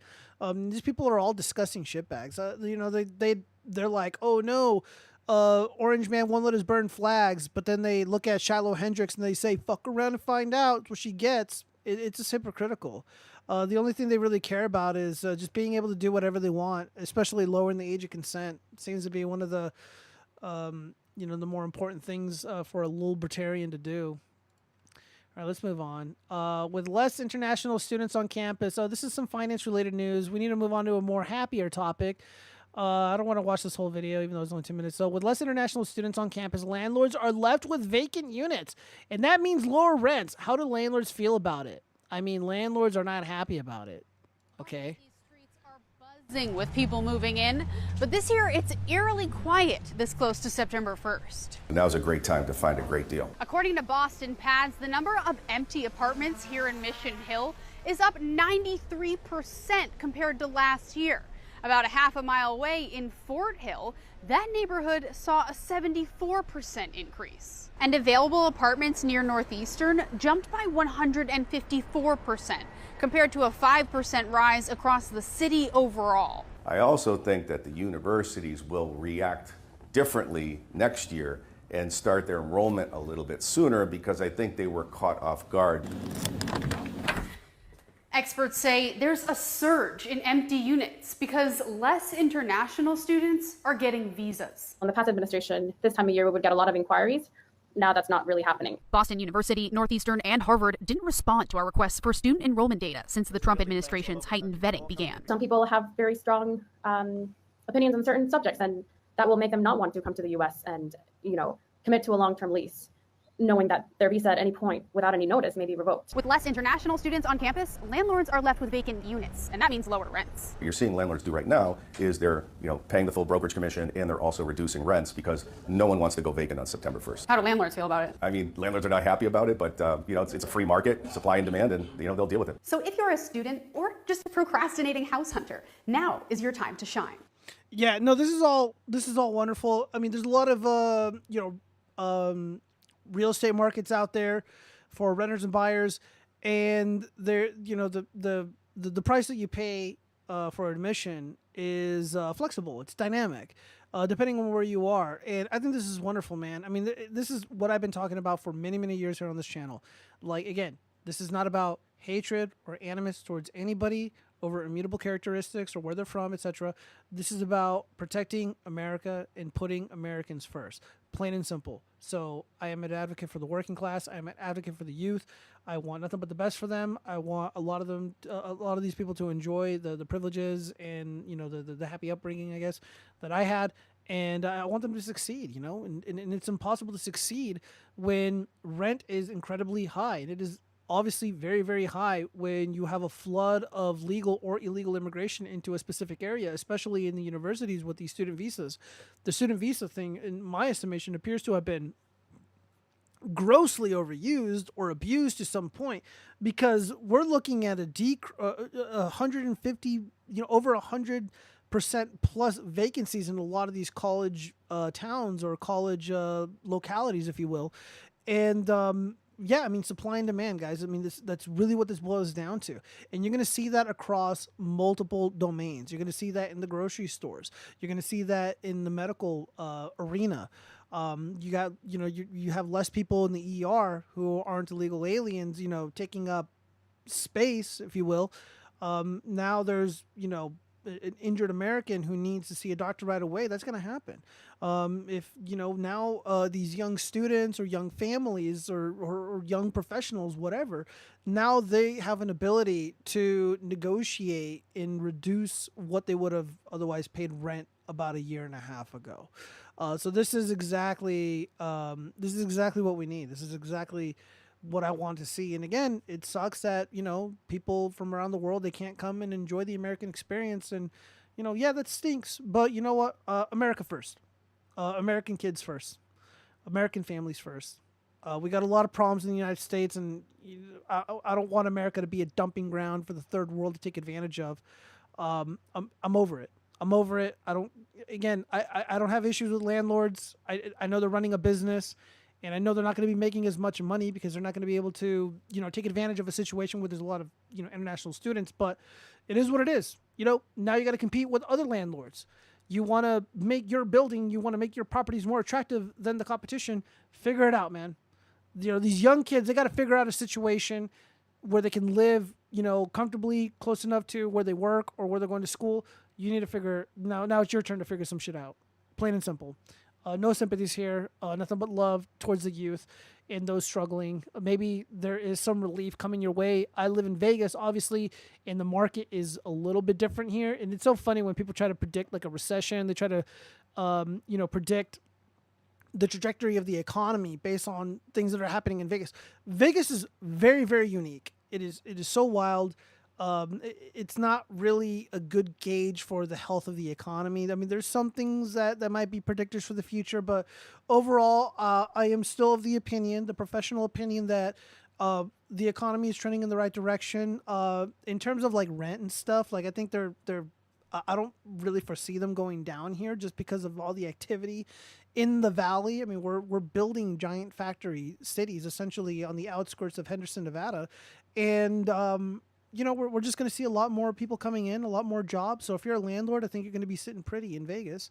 If you are, about on the brink of being a home buyer, interest rates are going to be going down, hopefully in the middle of the month, in the middle of September. And I think there's going to be a little bit of relief there. So I think it might balance out and be like a win-win. I just think it's going in the right direction. So we'll see. Let me read some of these, what up, Gio? Been lurking on Brave. Can chat on mobile. Yo, what's up, buddy? I hope you're enjoying the show. Everybody who is here, wherever you are, all over the internet, do not be afraid to like, comment, and subscribe. I do genuinely appreciate it, and I do my best to read all the comments and respond. Brave browser is great. So yeah, let's go ahead and move on. I think that's enough. I think we're about ready to go into consume sins. Oh God. Oh, gather around, children. Gather around. Yes.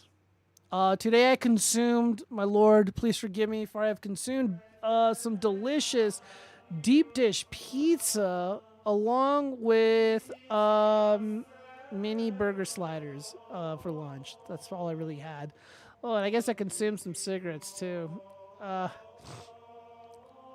There's plenty of young families, dude. To see them all the time, Friedrich Marx. I don't know about Australia, but out here there's plenty. Let's see. There's not a fucking meal on the planet worth all of this. The fuck is wrong with these people? The NPC activities. So we have some consumers on display here. We have NPC activity on display here. In Dante's Inferno, what these people are engaged in is what we call gluttony. I know it's kind of hard to deduce that by this still image here, but this is a line for...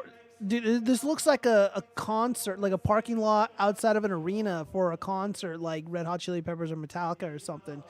Well, let's see what all this hype is about. This is the line for In-N-Out. Jesus Christ. Opening day. It's a 2-hour wait. Not worth it. Not worth it. In-N-Out. Ugh. I'm getting in and out of here.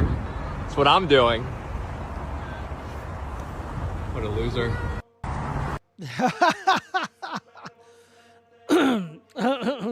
Dudes, like, I live in the Southwest, and I know a lot of people just swear by In-N-Out. They stand by that shit. The way that a man stands by his wife. The way that a soldier stands by his comrade. I don't know what it is with people in the Southwest, but they just will not stand down, and they will always stand with their In-N-Out. Again, I'm not a big consumer of the goy slop. I do my best to remain pure, to remain free of this vice, gluttony.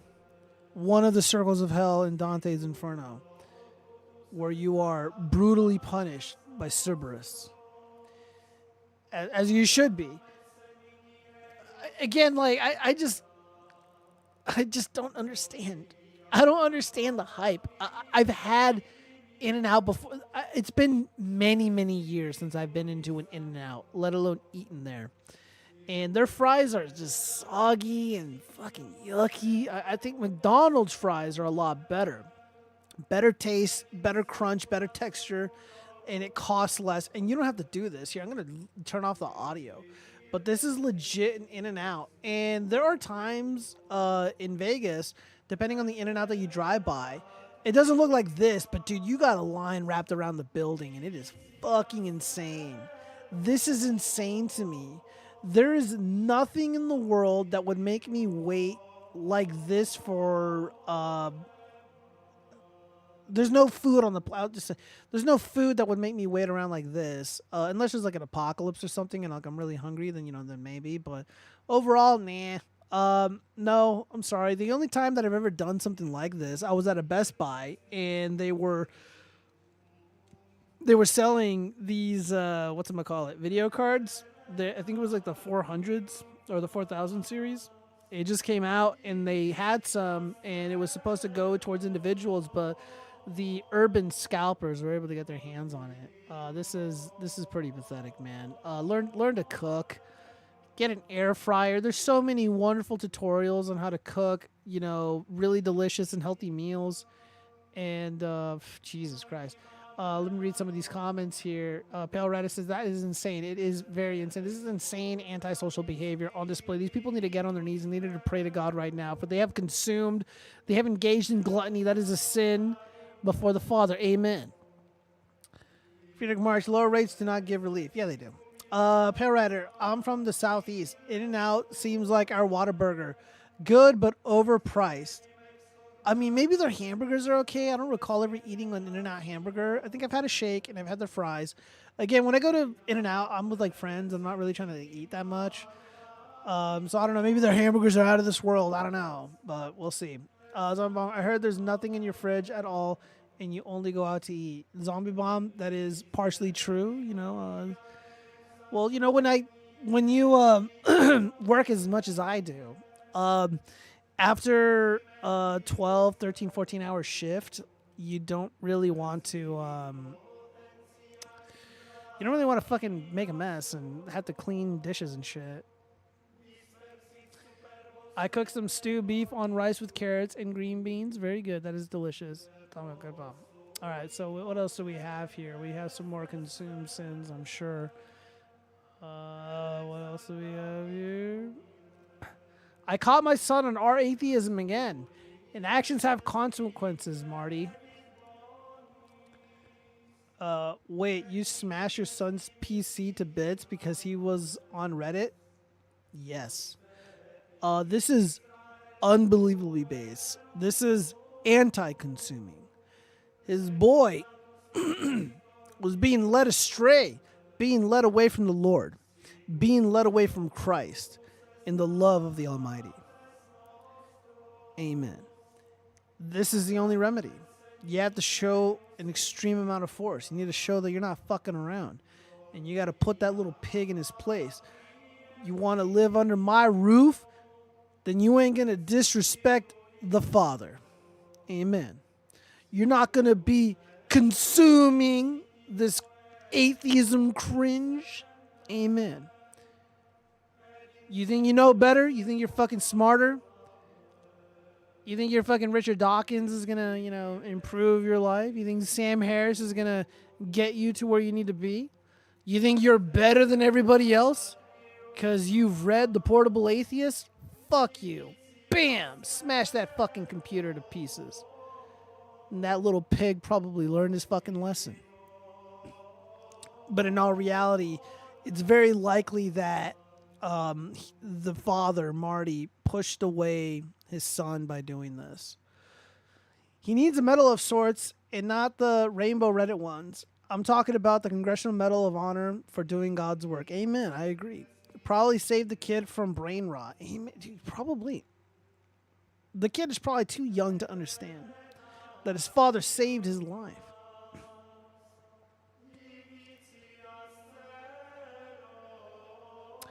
Zombie Bomb, YouTube isn't letting me make fun of Gio for not having a woman to cook for him. Well, Zombie Bomb, are you volunteering? I believe in God, but this is just gonna make the kid more committed to atheism. It's gonna get even worse.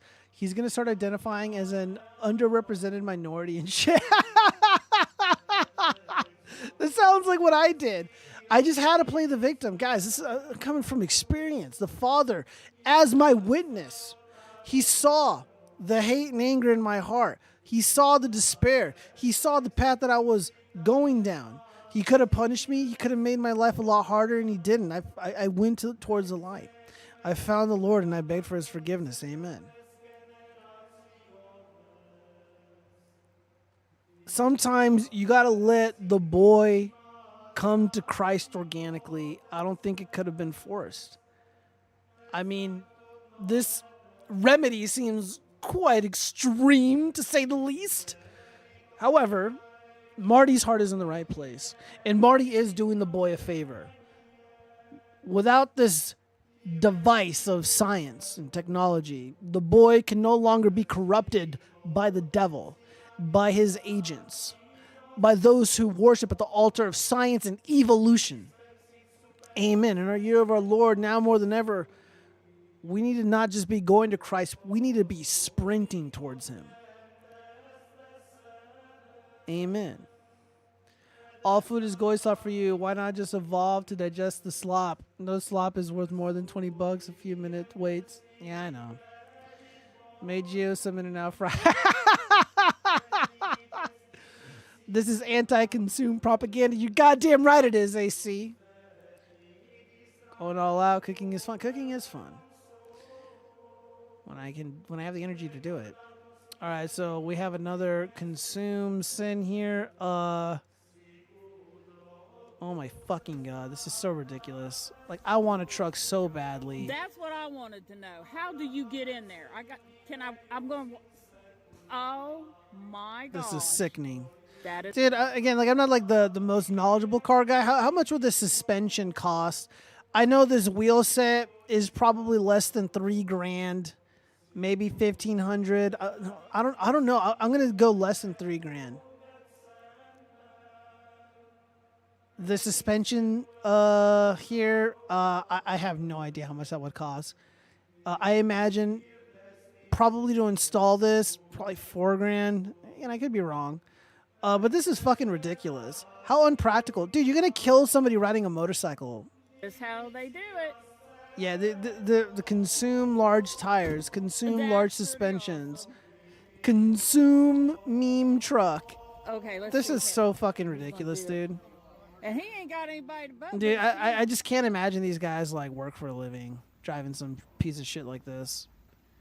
Okay, let's see. Yeah, see, like this truck here, this panel, this piece here, this is all just like cheap plastic bullshit. And I imagine this guy weighs like what, 170, 160. He's putting quite a bit of weight on this cheap plastic shit. This is gonna wear and tear prematurely in a way that it really shouldn't have to. This is really sickening. 1.1 million views. Yikes.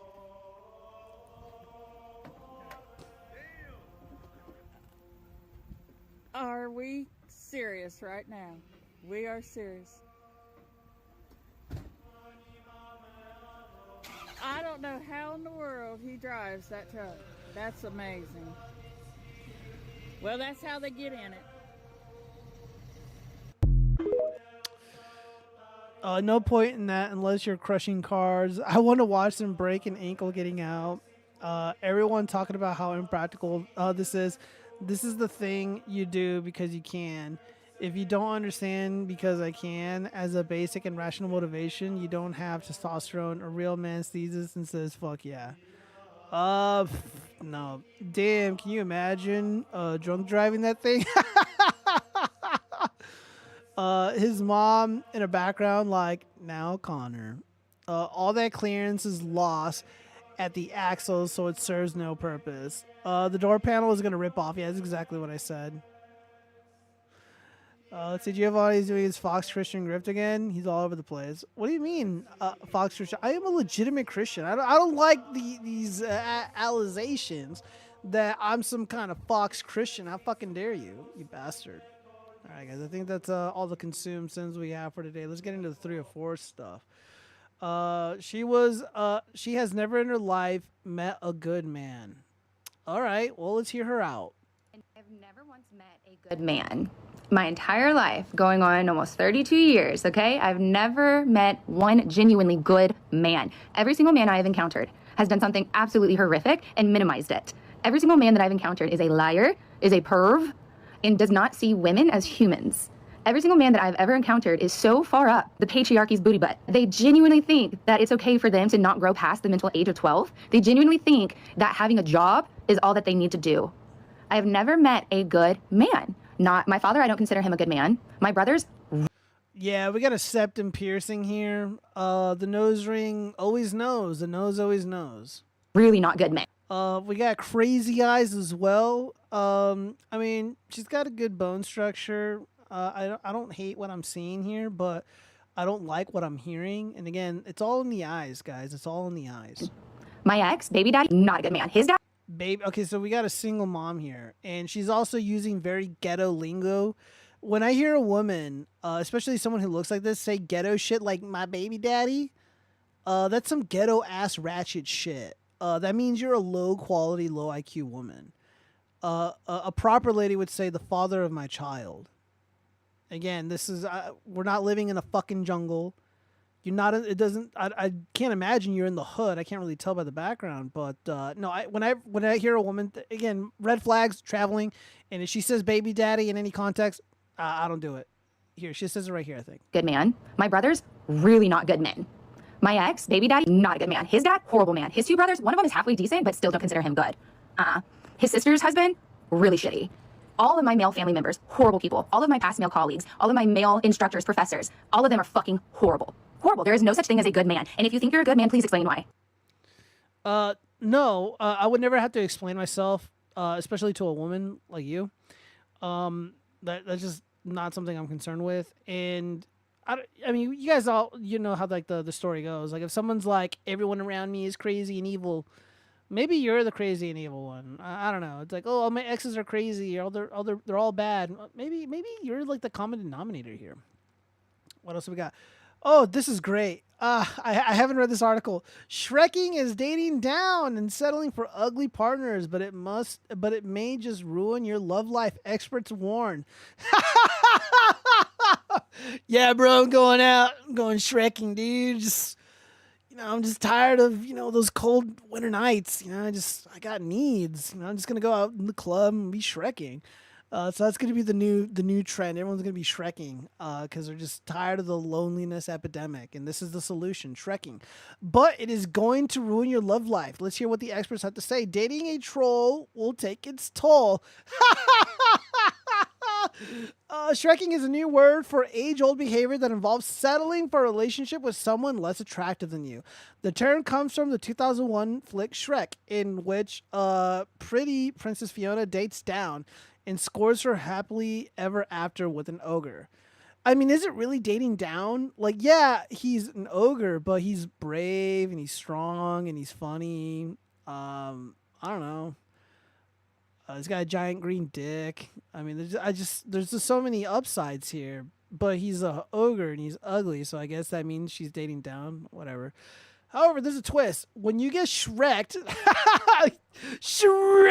it's all ogre now. The person you lowered your standards for still ends up hurting you and not treating you the way you had hoped. I don't think that's really how this goes. I think it's mostly like the woman dates down and she takes advantage of the resources of the Shrek, and then she abandons Shrek for, a more appealing partner. And the Shrek is just kind of left all on its own in a swamp, while the girl is out getting fucked by a guy she finds desirable. But this totally flips the script. They're like, sweetie, if you Shrek down, your Shrek is gonna fucking treat you like shit. Dude, what a horrible fucking article. Guys, I'm blown away. I didn't think I'd be reading this. This is so wild to me. In this plot line, you're dating an ogre without the princess treatment. Amy Chan, a dating coach and the author of Breakup Boot Camp, The Science of Rewiring Your Heart, told USA Today. All right, first off, Amy Chan is a fucking dating coach. She's a dating roach. Dating roaches are scum. They are all fucking liars, and they give the worst advice imaginable. Dude, this is the most pathetic fucking cope I have read from a goddamn dating roach. Oh, if you settle, which is not bad advice, you settle for a Shrek. Like, let's not fucking use this fake definition. Let's use a real definition. Shrek saved Fiona. Shrek loved Fiona. Shrek is a hero. And as far as I know, doesn't really mistreat her overall. And this article flips the script. They're like, oh yeah, your little Shrek or your big ugly Shrek, he's going to fucking treat you like shit anyways. So might as well just uphold your unrealistic standards, says Amy Chan, dating Roach, and author of Breakup Boot Camp. Unbelievable. Dude, the delusion of these women, bros. Like, I get, this is probably the most, like, MGTOW I'll ever fucking get, the most red pilled I'll ever get talking about this shit. But Amy Chan is a fucking liar. This is all bullshit. Dude, no wonder the dating scene is so fucked up. My advice, do whatever makes you happy. Don't have unrealistic standards, and don't listen to dating roaches, because they're going to give you the worst fucking advice imaginable. If you're a guy, don't listen to women about dating, because obviously everything they say is bullshit. Oh, man. I'm just blown. Guys, I'm legitimately blown away by the gaslighting that I'm reading here. A real man likes that slop, so more proof real man equals slave mentality. Opinion discarded. What the fuck is Shrekking? I just explained it. Only difference now in Shrekking that the women look like the ogres. God damn it. You look, for some guys, yeah. In some situations, yeah. And even they have unrealistic standards. Luckily, I'm not in a position to Shrek. Shrekking is basically when you go over the ugly person, but they cheat on you like the hot chick would. Dude, no, I don't think the Shreks are cheating, guys. I think the epidemic of the Shreks cheating is a lie. I just don't believe that. Shirking is like onions. It has a lot of layers. Why are we getting dating advice from... I'm not reading that. No good man out there. She only sees Chads and treats the 95% men as bad. What a misandrist. She is a misandrist. This is a true thing, though. I started to date down thinking they would value me, but no, they still got options, so they still talk to others. Okay, so AC, you're a man. Dating down, it's different for women. Even like super mid, less than mid chicks like have a lot of options. That's just a sad reality of it. So you gotta, stick by the very simple rules of don't bore the woman. I mean, that's like the big ones. You can't bore her, and you got to have some compatibility that's kind of inherent, and you'll figure that out on your own. But like boring them is just like, that's a problem. You got to keep the women distracted, because once they get bored, their mind wanders into a dangerous place. Did Chaz say something? Is Chaz in the chat? Oh, Chaz said good night. Good night, buddy. I miss you. And Chaz, we need your commentary on the Bigfoot and Geo picture that surfaced. No, please don't. Somebody delete that. You live happy to see you, Griga. Yeah. Well, we gotta continue this. Oh man. Oh no. So this guy's a Shrek. He's not even ugly, but this is what counts as a Shrek now for a woman who's like mid, I guess. We've all been there. One woman said in a TikTok video, we give the guy we're not attracted to a chance, thinking that he will for sure know what he has and treat us well, and then we get traumatized by a whole troll.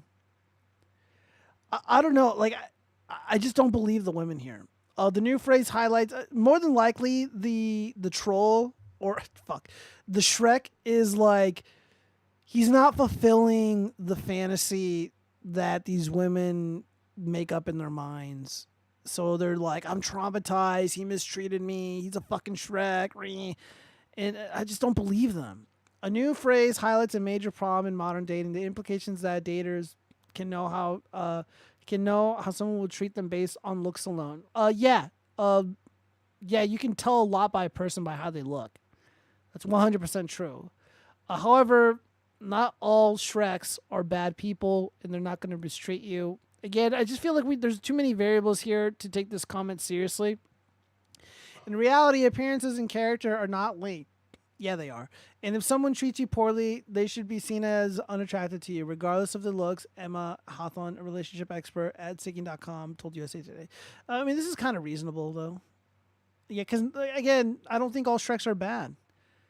I don't think you should judge a book by its cover. Not entirely, at least. I mean, if this Shrek shows up on a date, you know, he's got like this looks like a little dress shirt. He's got a little vest and what appears to be a bow tie, decently groomed hair. It's kind of receding, which is a problem. So this guy needs to drink more water, get some essential oils on that hair, and hopefully grow that hair back. But I just don't foresee this Shrek here as like a bad dude or a bad mating partner.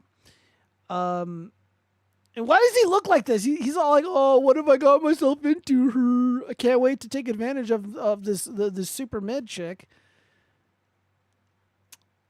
If you had been Shrekt, Chan said not to give up or go back to your old ways, but rather use it as a chance to figure out what your non-negotiables are for a potential partner, regardless of looks. All right, guys, the Shrekening. It's among us. The POV, you become a mom and lost your spark.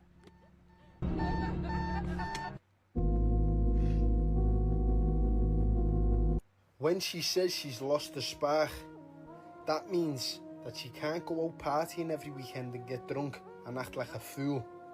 And she can't sleep around with every Tom, Dick and Harry because she's got to look after a kid. So basically what she's saying is that she misses the streets. You can take the girl out of the streets, but you can't take the fucking streets out of her. You know what I'm saying? Be careful what woman you choose, because that woman is going to be the mother to your children. Stay woke in these streets, like Big Burn. Dude, that guy is unbelievably based, and he has such a cool voice. I wish I had a cool voice. The spark should be her baby. Being a degenerate, drunken whore isn't a spark.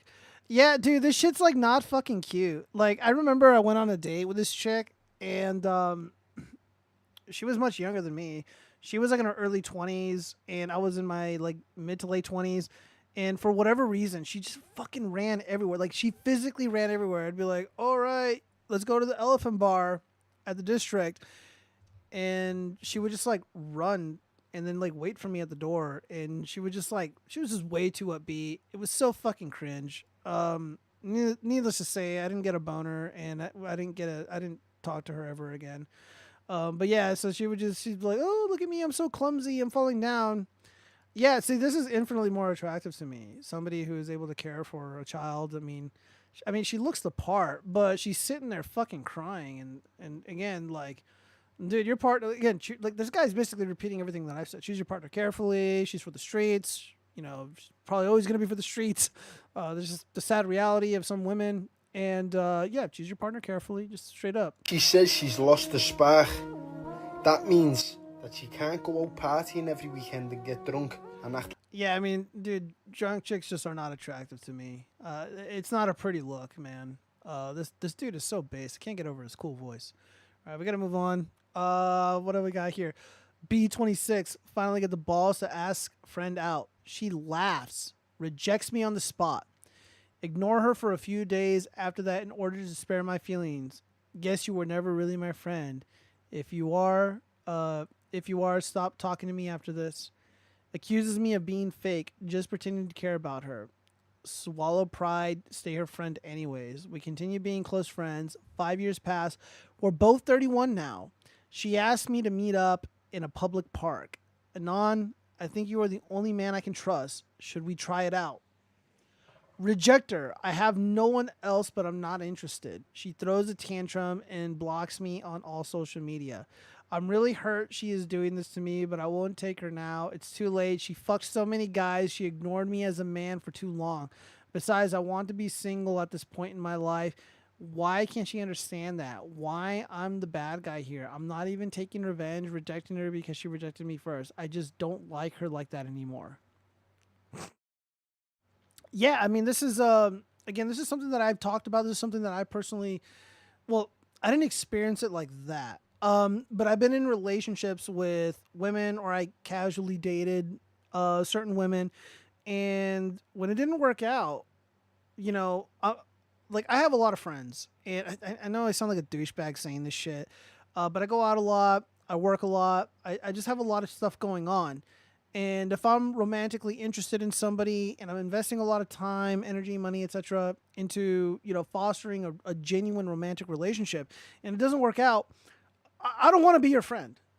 I don't want to look at your Instagram photos. I don't want to see what vacation you're going on. I don't want to see what yacht you're on. I don't want to see what party or club that you're at. I don't want to know what concert you're with the new guy. I don't fucking care. And I honestly, like, I don't want to see that. Like, I just don't. So I block them. And they're just like, oh, well, you know, they get all uppity about it. And it's just like, well, this is my life, okay?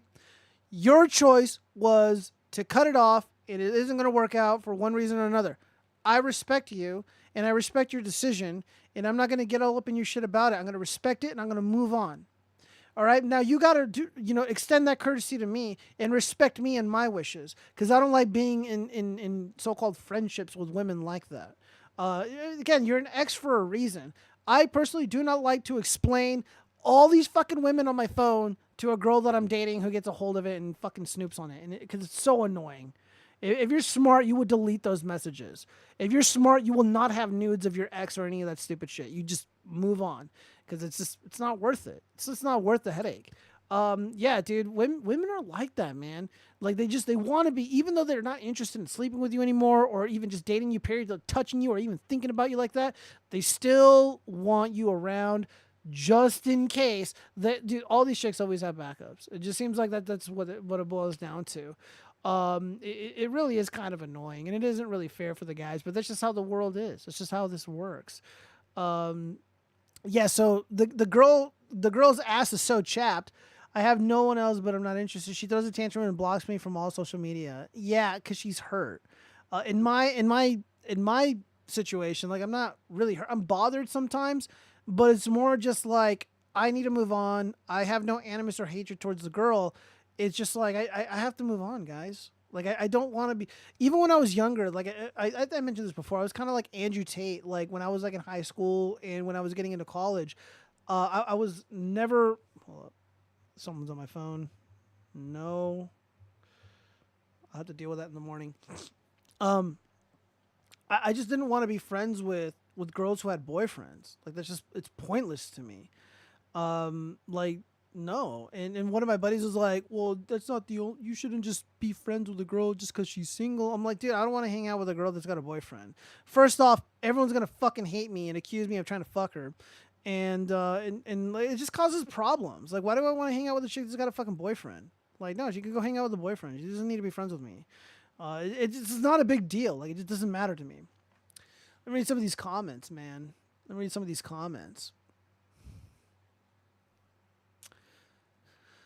Okay, I'm being insulted by Zombie Bomb. Chick with large clits from roids have options, and they are dudes. You delete it. Based on the size of the chicks nowadays, a mid chick is pretty fucking large. Mid cannot even be applied. And now, look, Friedrich Marx, I don't know, man. I'm just using the standard verbiage. Not all Shreks are bad, says the Shrek. You got that right. They don't know what they want. They want Giga Chad that commits. Giga Chad is not into you, love. Geo is a rainbow. From the streets to the streets she shall go. The breeding cycle with a woman. This is why men are meant to have custody of children. Yeah, probably. Sounds like she got the golden retriever energy. Oh no, Geo is shrekking. He isn't into guys like Geo. Damn, shots fired. Yeah, dude, there's a lot of hate in the comment section right now. Domesticated Giga Chads instantly transform into Shreks in their eyes. So if a Chad commits, Chad loses. 3 or 4 will never be satisfied. I don't know if that's true, Ash Blackwing. I don't know if that's true. 5 years, way too late. You have exes that took nudes. They've given them to me without asking. I don't know why they send me shit like that. Me just sitting here with 20 gigabytes of vids and pics, content with my ex. Why would I delete this gold mine? Bro, get rid of it. When I buy eggs, I don't buy almost expired eggs for the price of a dozen and get a half dozen eggs. Joe only wants to hang out with the hookers that take naked pictures, not decent people with boyfriends. See, look, now Zombie Bomb's fucking busting my balls because I don't want to hang out with fucking, again, like, why would I want to hang out with a chick who's got a boyfriend? Like, what is the point of that? Like, no, it's just weird. There was only one exception. There was only one exception that I made.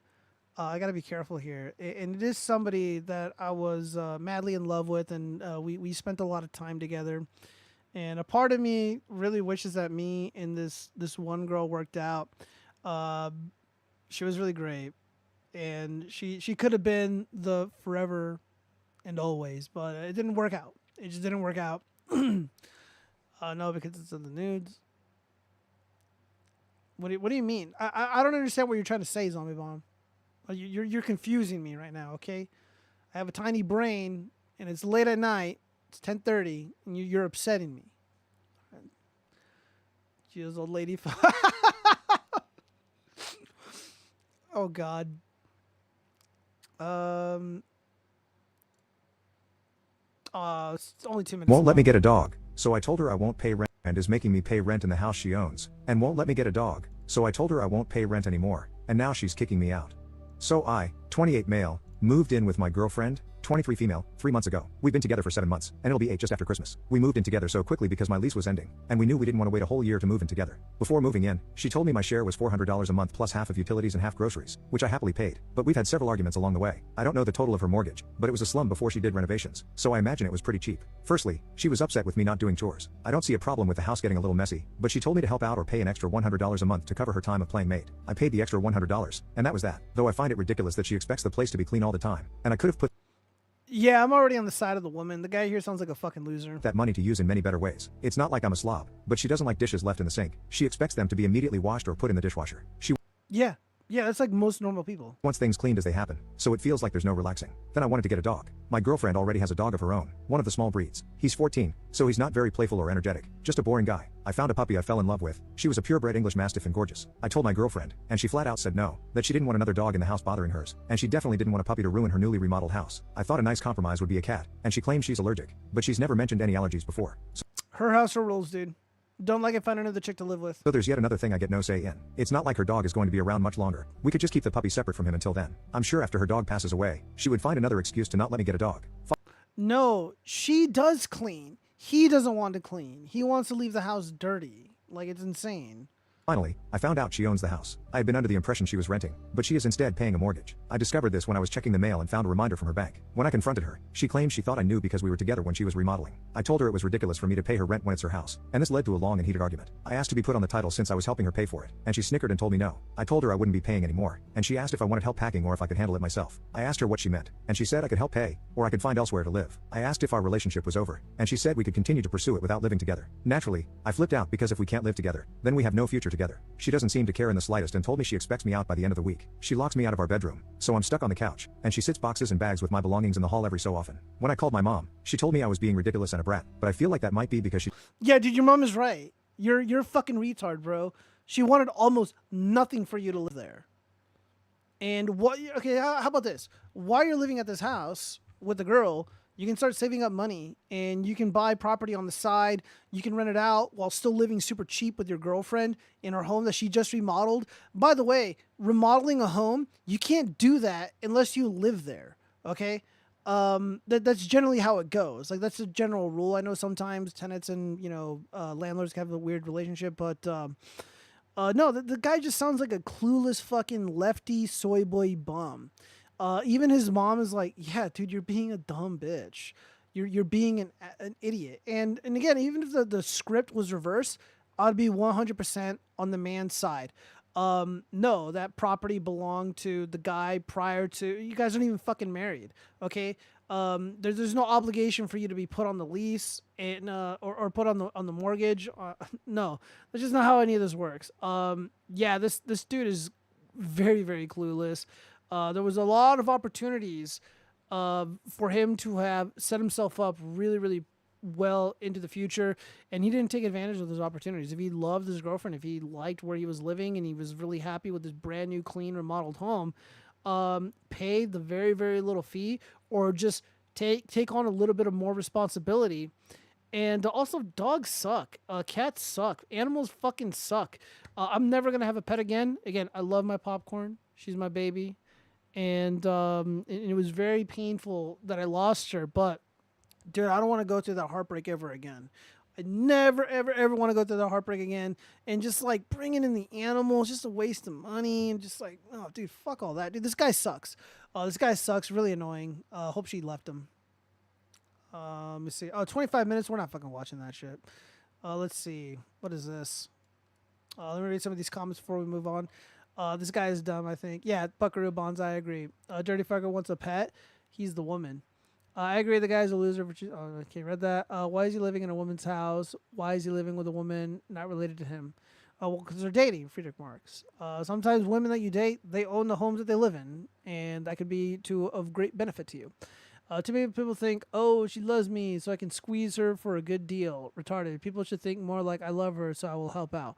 Yeah, exactly, Buckaroo Bonsai. Exactly. The guy thinks like, oh, well, he's thinking like a fucking, like a far leftist, overly resentful individual. He's like, well, she's a landlord and she owns it and blah, blah, blah, blah, blah. That means I can take advantage of it and, you know, ooh, bring her down a few pegs because of the bourgeoisie and just all this nonsense. The guy has a wrong mentality. I actually know people who have that mentality. I don't want to get too specific about it because I know I'll get shit for it in the real world, so I just have to leave it at that. That is awful, saying that her dog is not going to be around for long. It is awful. It's a horrible thing to do. The next pet that I get, I want to be a donkey. There are a lot of advantages to being a donkey owner. I wouldn't know. Freedom Hearts, I saw that manga. Nerd got dumped over a Chad. Nerd workout and became Giga Chad, and Chad fought. Chad loses. Giga Chad thanked Chad for opening his eyes. They become friends and left 304. I have 10 cats and one big doggo. I would never want to see any of them go away. Yeah, man. I mean, it was really rough, dude. Again, it's not like any hatred towards animals, but like single men who like go out a lot, who travel and stuff, and you know have like actual careers. Like having a pet is just gonna slow you down.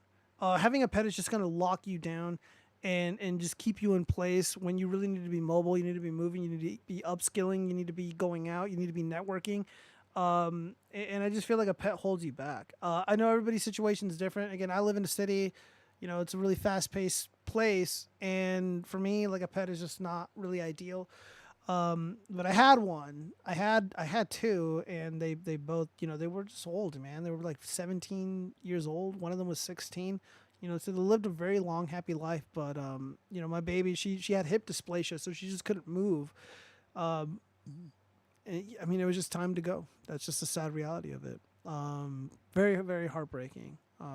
I can't remember the last time I cried except for that moment. And obviously Adam Krutinger passing on, who was like my mentor. I miss him dearly. I've lost a lot of people in the past couple of years, man. A handful of them. And I actually just found out a buddy of mine that I used to party with, that I went to high school with. I think we hung out like a year and a half, 2 years ago, maybe two and a half years ago. And we didn't have a falling out or anything, but, you know, like I had my own shit going on, and, you know, I didn't know, but he was in jail. And he got killed in jail over, like, street beef. And, like, this guy was my boy. And he had a wake and everything, and I had no idea. You know, there just comes a point where, like, you got to move on in life. And I got a new phone number. And you know, like I still have a ton of fucking friends. I don't know why, because I'm such an asshole. But most of the people that I spend time with, like I'm just super, super close with. And this guy, like we were close, and you know he was always a homie, but he didn't make it, man. So I lost him. There was a few others. My pooch, my baby. So yeah, man. To the lost.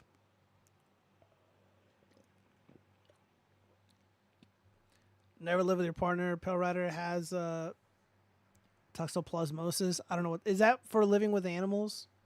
All right, so we got a peak female comedy. For the love of God, ladies, just get married and have children. It's so much easier than whatever this is. Oh, boy. All right, here we go.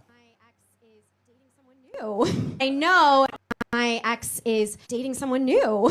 I know because he posted a picture of him eating oysters. Straight men do not do that alone or with each other. That is kind of funny, I guess. The execution is really terrible here, but the joke is good. As we've established, I'm in my 20s extended edition director's cut in my 30s, as is my ex. His new girlfriend is a 25-year-old dancer. So she's aged out. She has to retire, actually.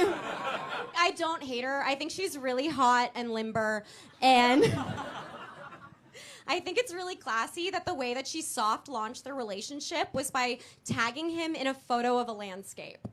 I was like, wow, she's got an old soul. She's wise for her years. You never say that about a guy, which, like, it kind of sucks that, like, men in their 30s can just go date women in their early 20s. Like, that sucks. Like, why? What sucks about it? Dating a woman with little to no baggage is pretty awesome, actually. Sure, he's gonna have to teach her about 9/11 and Aaron Carter. All right. Yeah, dude. Like, if you're a woman and your date starts like talking about Aaron Carter, I don't think he's gonna be your boyfriend for too long. I think that guy is not really secure in himself. It's kind of like a Cory Booker, Lindsey Graham type situation. Repeat of both. I mean, this could have been a good joke. She's got a lot of confidence, but I feel like the execution of these jokes is just not really landing the way that it should. Never forget Aaron's party. But if I were to date a 25-year-old guy, I would have to teach him compassion and top sheets. Like his prefrontal cortex is not done cooking yet. Like, it's still a soft scramble in there. It's like in the Power Rangers movie when all the adults turn into purple ooze. Like, that's his brain. It's goop, and he wouldn't get that reference. Ugh. Man, Ashley Sinclair wasn't kidding when she said she's getting evicted.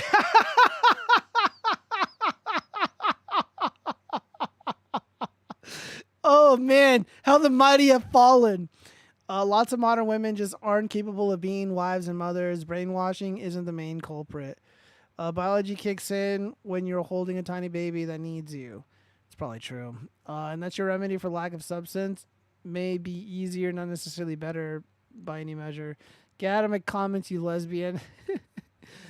She has to be dressed like a hula to distract from her annoying monologue. I mean, that's the problem with this. The story, in my opinion, there's just too much reality here. I know these are supposed to be jokes, but I have a sinking suspicion that there's a little bit of truth to what she is saying in her own personal life. And she's not bad looking either. I mean, she could have been at a point. She could have settled. She should have found her Shrekt, guys. She should have found a nice Shrekt and embraced that. And she wouldn't have to be jealous of another guy dating a much younger woman. She could have been the younger woman with her Shrekt, but she chose not to. For whatever reason, the attention and the clout is just more important than having a meaningful life. So good for her, I guess. Let me read some of these comments here. Something about cats. Oysters are literally shit eaters. I agree. Seafood is just generally gross. Yes, Pale. Outside cats are ruining the wildlife and native environment. Really liberal woman of you. Okay, guys. I don't want to see a debate about cats. Look, Pale Rider has his cats and enjoys his cats, and the cats aren't really causing problems, and so be it. Friedrich Marx, be nice. All right, we gotta move on. Oh God, what is the phenomena of the brown Nazis? All right, so it looks like we found a groiper in the wild. Yeah, you know, I'm a really big fan, but more of the literature, not of like what he did, you know. Right. Like he's such a powerful leader. Yeah. You get what I'm saying?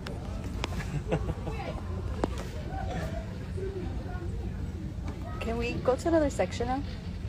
You want to check out some other books? Please, let's go. Okay. Dude, this has to be a skit. They're doing a little skit for TikTok. Yeah, that's what I thought. Fuck, am I even allowed to show these images? God damn it. All right, we gotta move on. All right, the skit, disavow. I left my husband and kids for Mossy Warrior Toy Boy. I'm sending a warning to others. A woman who abandoned her husband and 3 children to start a relationship with a Mossy warrior in Kenya has spoken out about her regrets and emotional impact of that period in her life. What is this about? Obama's mother? Oy. Now, 65-year-old Cheryl Thomas Good lives a quiet life in a coastal town in Somerset, breaking her silence more than 3 decades after her story made headlines around the world. Dude, imagine being such a whore that your for the streets activity resulted in headlines going viral around the planet. What a fucking skank. She now admits that her decision to leave her comfortable suburban existence on the Isle of Wight for the remote Samburu region of Kenya in 1994 was driven by a deep desire for spiritual healing and an escape from personal trauma. What, did the kids and the husband personally traumatize you, you selfish cunt? Cheryl was 34 when she encountered Daniel Likamanko, a Maasai warrior, performed traditional dances for tourists at the Bombari Beach Hotel in Mombasa, Kenya. Dude. You know what? Maybe this is better for the husband and the kids, so this fucking bitch can be left behind in Kenya. Captivated by his charm and the appeal of a completely different lifestyle, she ended her marriage to her second husband, this is the second time, and left their 3 children behind to begin a new life in Kenya with Daniel, who was 10 years her junior, reports the Mirror. Cheryl fully embraced Daniel's way of life, living in a mud hut, cooking over open fires, and adopting aspects of the Maasai culture, including a diet of cabbage and cow's blood. However, as time passed, the stark differences between their backgrounds and expectations began to put pressure on the relationship. Okay, so generally, Daniel, the man, or Daniel's the Maasai warrior, whoever the actual husband was. Usually I'd be like, yo, bro, like, you're such a bad husband. Your ex-wife or your wife or whatever, she ended up leaving you to go live in a fucking mud hut with this fucking thing right here. Like, what did you do, bro? But this is her second marriage, so I'm just going to assume she's, like, impossible to be with, and she's, like, retarded and impulsive and makes really bad choices. In 1995, Cheryl and Daniel tied the knot on Valentine's Day. Oh, how romantic. Donning traditional Maasai garments and settled down on the Isle of Wight with Cheryl's children. Their family grew with the arrival of their daughter, Mitzi, now 27. Oh, no. However, Cheryl has since shared with Mail Online that the marriage began to crumble shortly after. Oh, that was quick. She claimed Daniel changed from being deeply entrenched in Maasai values to being preoccupied with materialistic things. I felt like I was just a meal ticket, complained Cheryl. I made a huge mistake and I have a lot of regrets, especially about how it affected my children. Cheryl recounted how arguments became frequent as Daniel yearned for lavish possessions and to send money to his relatives in Kenya, diminishing the spiritual chemistry they once enjoyed. Yeah, that's what you get, bitch. Get played, slut. The moments when Daniel seemed genuinely content, according to Cheryl, were when he performed his Maasai warrior dances in their garden. He would say that he was getting ready for battle and wanted to jump as high as an elephant. The kids loved it, but it got on my nerves after a while. Guys, there's so much I want to say that I'm not allowed to because I'm on YouTube. But let's continue about this treacherous woman and her escapades in Kenya. Cheryl reflects on the cultural rifts and the strains of adapting to British life as factors that led to their separation in 1999, only 4 years into their marriage and just a year after Mitzi's birth. She admits that one of her reasons for staying was to defy the skeptics. She's like, I gotta stick it to those incel gigachuds. I can't let the people calling me a coal burner get their way. I'm gonna stick it to those chuds, those maggots, those fucking red pillars.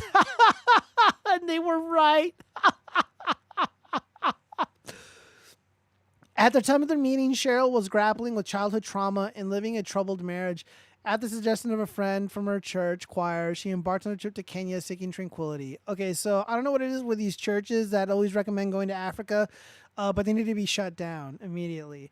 Instead, as she reveals, the relationship was more of a fleeting respite from her issues than a solution. She confessed the biggest regret of all was the impact on my children.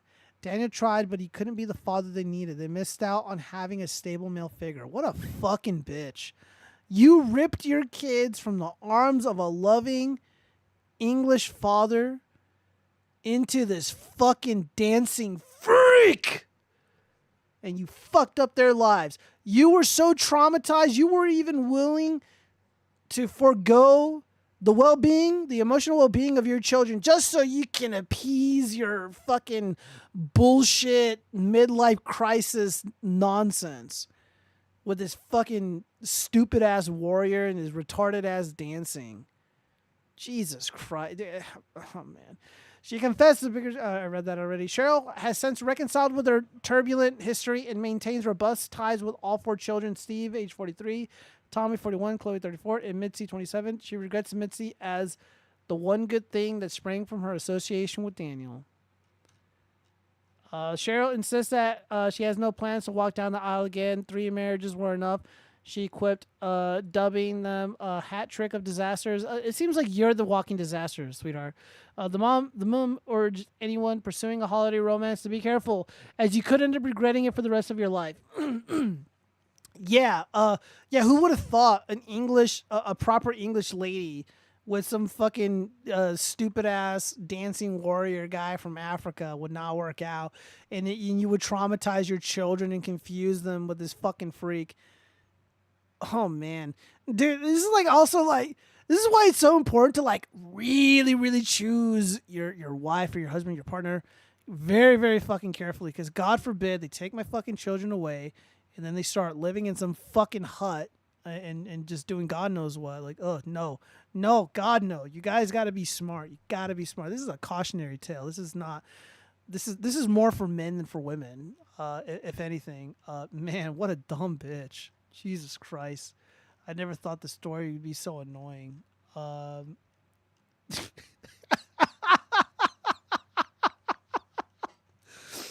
me read some of these comments. Oh, boy. I gotta bite my tongue, guys. I gotta bite my tongue. Let's see. Including the starting new life with me and living the mood. I'm lonely. I'm going to make the whole world feel bad about me because I'm the star of my own show. Evil biatch deserves to be alone till the day she... Yeah, I know. Accurate, Ash, very accurate. Oh, she was so white, she turned a warrior into a consumer soy boy, pure gold. He's like, I just want to play Sega Genesis and drink Dr. Pepper and eat Pizza Hut. Like, fuck this. Like, the warrior shit was just a way to fucking bang retarded women. She ruined his culture. She did.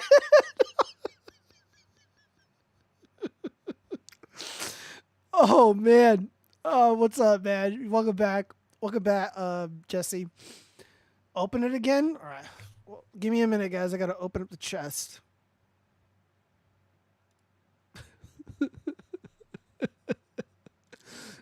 I'm not gonna lie, that was a fucking hilarious story.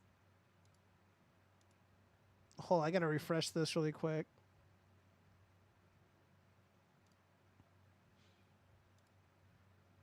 All right. You should at least keep 0.5%. I opened a chest. Chest requires 5 lemon deposit. I don't think I have any more lemons. What about lollipops? What other chests can I open up?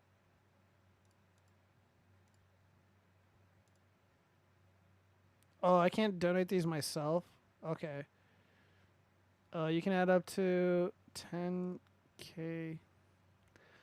What the fuck is even that photo? This photo right here, this is the dancing people, bros. This is the dancing, whatever the hell they are. Hold up. Yeah, this is the dancing people. All right, we only got a couple more of these stories. I gotta head to bed. Husband wants to date someone 10 years younger. My husband of 10 years is finally taking me up on dating someone outside of a relationship. I'm non-monogamous and bisexual. I've always been fine and on the table. I've dated a couple other people during our relationship, only one seriously, and made out with a bunch of friends, but we don't really count that. I bet this chick is kind of fat. I'm not a jealous person by nature and have been pushing him to open up the idea gently over the years. Now he finally found someone he connects with, and it's a super inexperienced girl 10 years younger than us.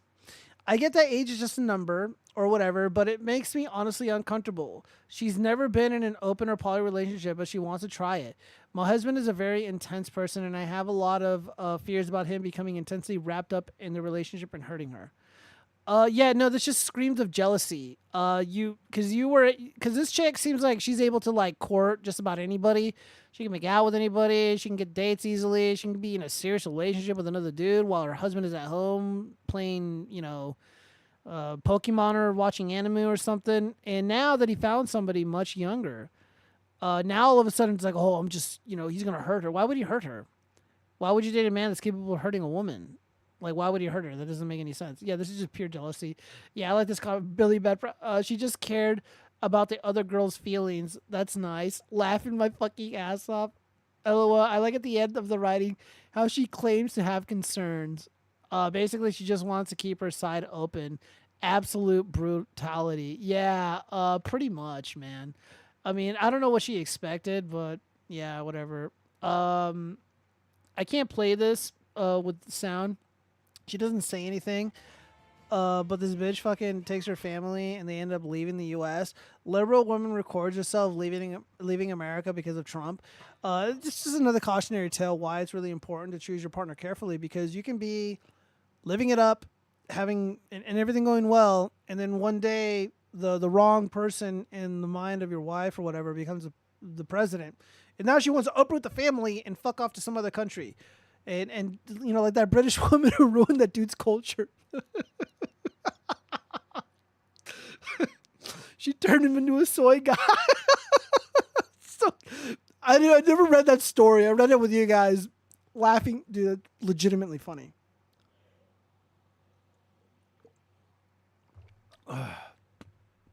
Oh, so you can't? No, Jesse, I can't. I apologize. I really can't. What is this Lemon Squad shit? Lollipops? No, on dlive, there's an ability to I don't know. There's it's like the cryptocurrency is like fruits, and I had like all these lemons, and people wanted me to open up the chest, and I can only open it up once. Someone offered him money to squeeze their lemons to let the lollipop. I don't know why. Okay, guys, fuck you. All right. I dealt with enough abuse. I dealt with enough anti-Semitism tonight.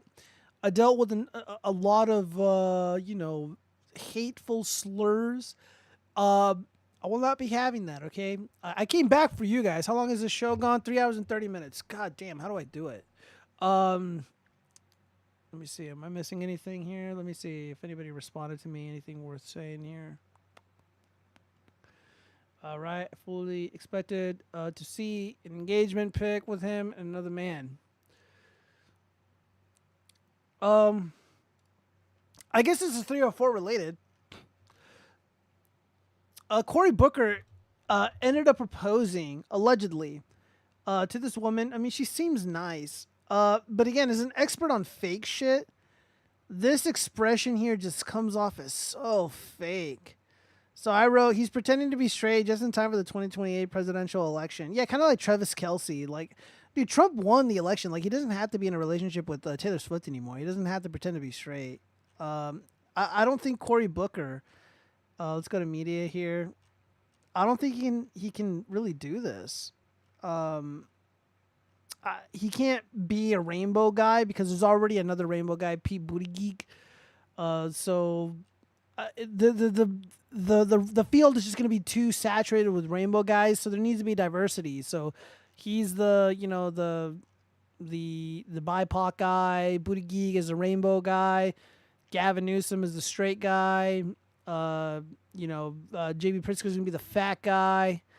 Meghan Markle, if she decides to run, she's gonna be the royalty. She's gonna be like the joke candidate. Gretchen Whitmore, she's gonna be the woman. And then you got Josh Shapiro, who's gonna be the, I don't want to say it, but yeah, just so you can't have two rainbow guys. So yeah, this dude is like pretending to be straight. Let me see if I can go to his posts.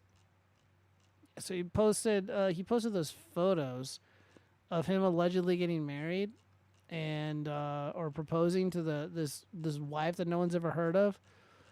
I don't know, man. You just live out loud, man. Just be proud, and just like nobody cares anymore. It's 2025. What Wow, he didn't even post that. I don't even know where the fuck I saw it from.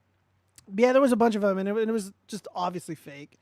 There was another one where he was just like, his mouth is like wide open. He looked like one of those monsters in Attack on Titan. I'm like, whoa, what the fuck is going on here? Oh, wow. Let me read some of these comments and then I'm out of here. Don't come back. Say hi to Rosie O'Donnell for me. I left one last present on your server. I'm going to have to delete it. You should switch X to dark mode. It's easier on the eyes late at night. No. Hey, goodbye. Gio's in charge of which men can get the butt sex. I am now. After 2 a.m. here, I am bowing out. I'm bowing out too. Peace, great stream. I'll catch you the last bit tomorrow. Good night.